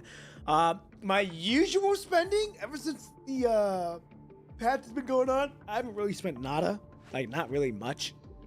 But when we get caught up to CN, that might change. The horse racing game, though, is a different story. I'm not gonna lie. But, yeah. I don't really spend too much on PGR right now, just because of, just because we're on the fast pacing right now, and we're getting good resources for me to where I don't need to spend. Hans looks like he's in the same range as Shin and Ballard, but he was teaching them when they were very young. Hans is an ancient. Yeah, I was gonna say, Hans is like, probably pushing like 70, 80, maybe? Moreover, You also deal with those trying to take advantage of the situation in the meantime. Also, Goatee has charged it with mostly hoarding. To the need it for Selena SSS. Oh, okay. I mean, I would save a lot. Before the accelerated patch came out, so I had quite a bit of stuff saved up, but I didn't really spend too much just because of how good the gacha is for us. Okay, Drollard's sacrifice brought about a brief moment of peace, but the Tyrian situation is causing more people to lean toward their side. It's a vicious cycle with no end. Perhaps things can only change in a new environment. You must have noticed a change within the world government as well. Siddle responds with a nod. If Hans doesn't make it this time, well, even if he does, the demands for his replacement will grow louder. Are you thinking about placing your bet early? Ballard doesn't answer, seemingly still hesitating. Wells? Really? No. He's too emotional.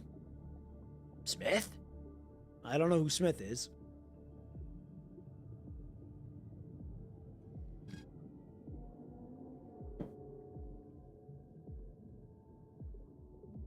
Oh, there's figurines out for PGR. Ooh, nice. I didn't know that. That's good to know. Got alpha figure on my deck. I only got one. Well, I did. I don't know where it's at, but I only got one figure, and it's Mashoko Tensei's figure. Guys, you forgot Chrome's dad. Oh, what? That's Chrome. Hey, I'm really bad with names. Y'all you have to put face to name, then I can remember. Like, oh, I know who it is.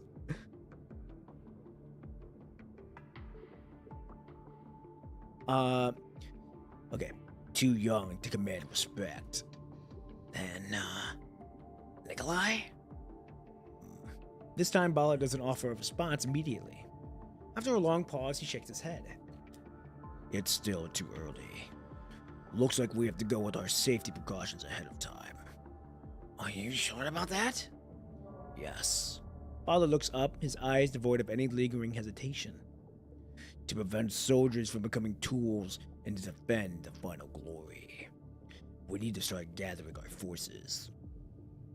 Okay, so this is when they start preparing for Hazen to take place. But we don't know when he does, but they know that he's a safety precaution, quote unquote. Are you saying that they're gathering their forces? Within the dimly lit basement, a doctor droning a white coat is reading a crumpled newspaper under the feeble light. Honoring our most nonsense. Anchada, don't go tearing it up. It wasn't easy for me to get these back, you know. I'm not your aunt. I can't call you that? His fucking face, dude. They put more face expressions than I think I've seen on any other chapter so far. Zong's got more expressions than anyone that I've seen. I can't believe I become grumpier as I get older. The woman, who no longer looks young, sighs softly. Oh, it's Jada! What? If only Philip was still around. He was way ahead of me when it comes to treating constructs. What a shame. Oh, whoa. Okay, we're back at the present now. Hold on. We're back at the present. We are back at the present. Hold on. Jada turns to look at the person lying quietly in the center of the equipment, despite the physical injuries being treated. His consciousness remains in a dormant state.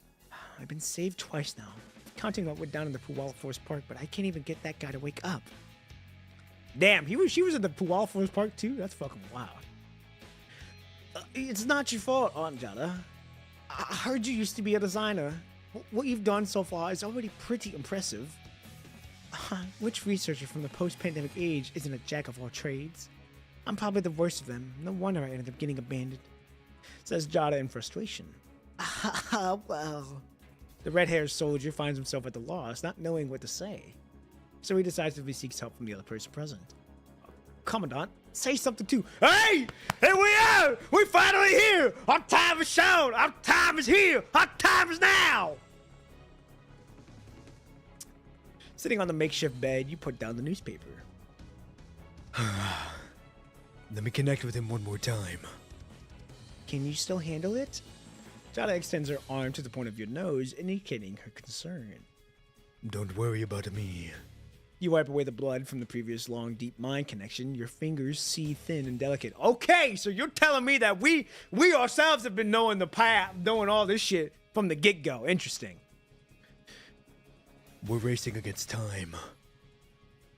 Dude, it feels so good to be voicing the Commandant again. I ain't gonna lie. Oh, man. Okay. Hey. This is a good stopping point.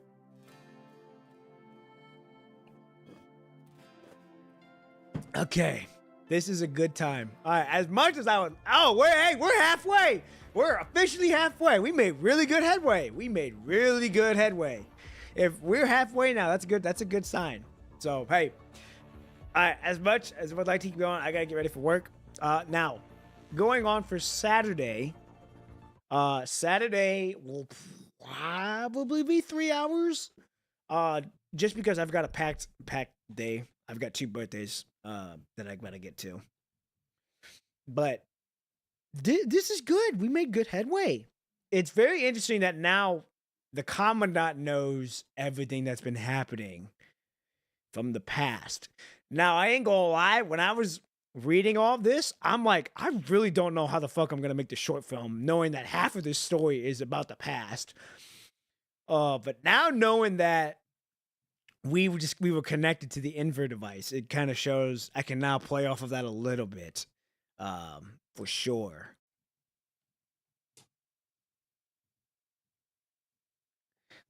Now you know. Now that you know it hits. Now that you hit this point, reason you saw Conan in the first way. Okay, now that makes sense. We were deep diving. We were in a deep mine for him.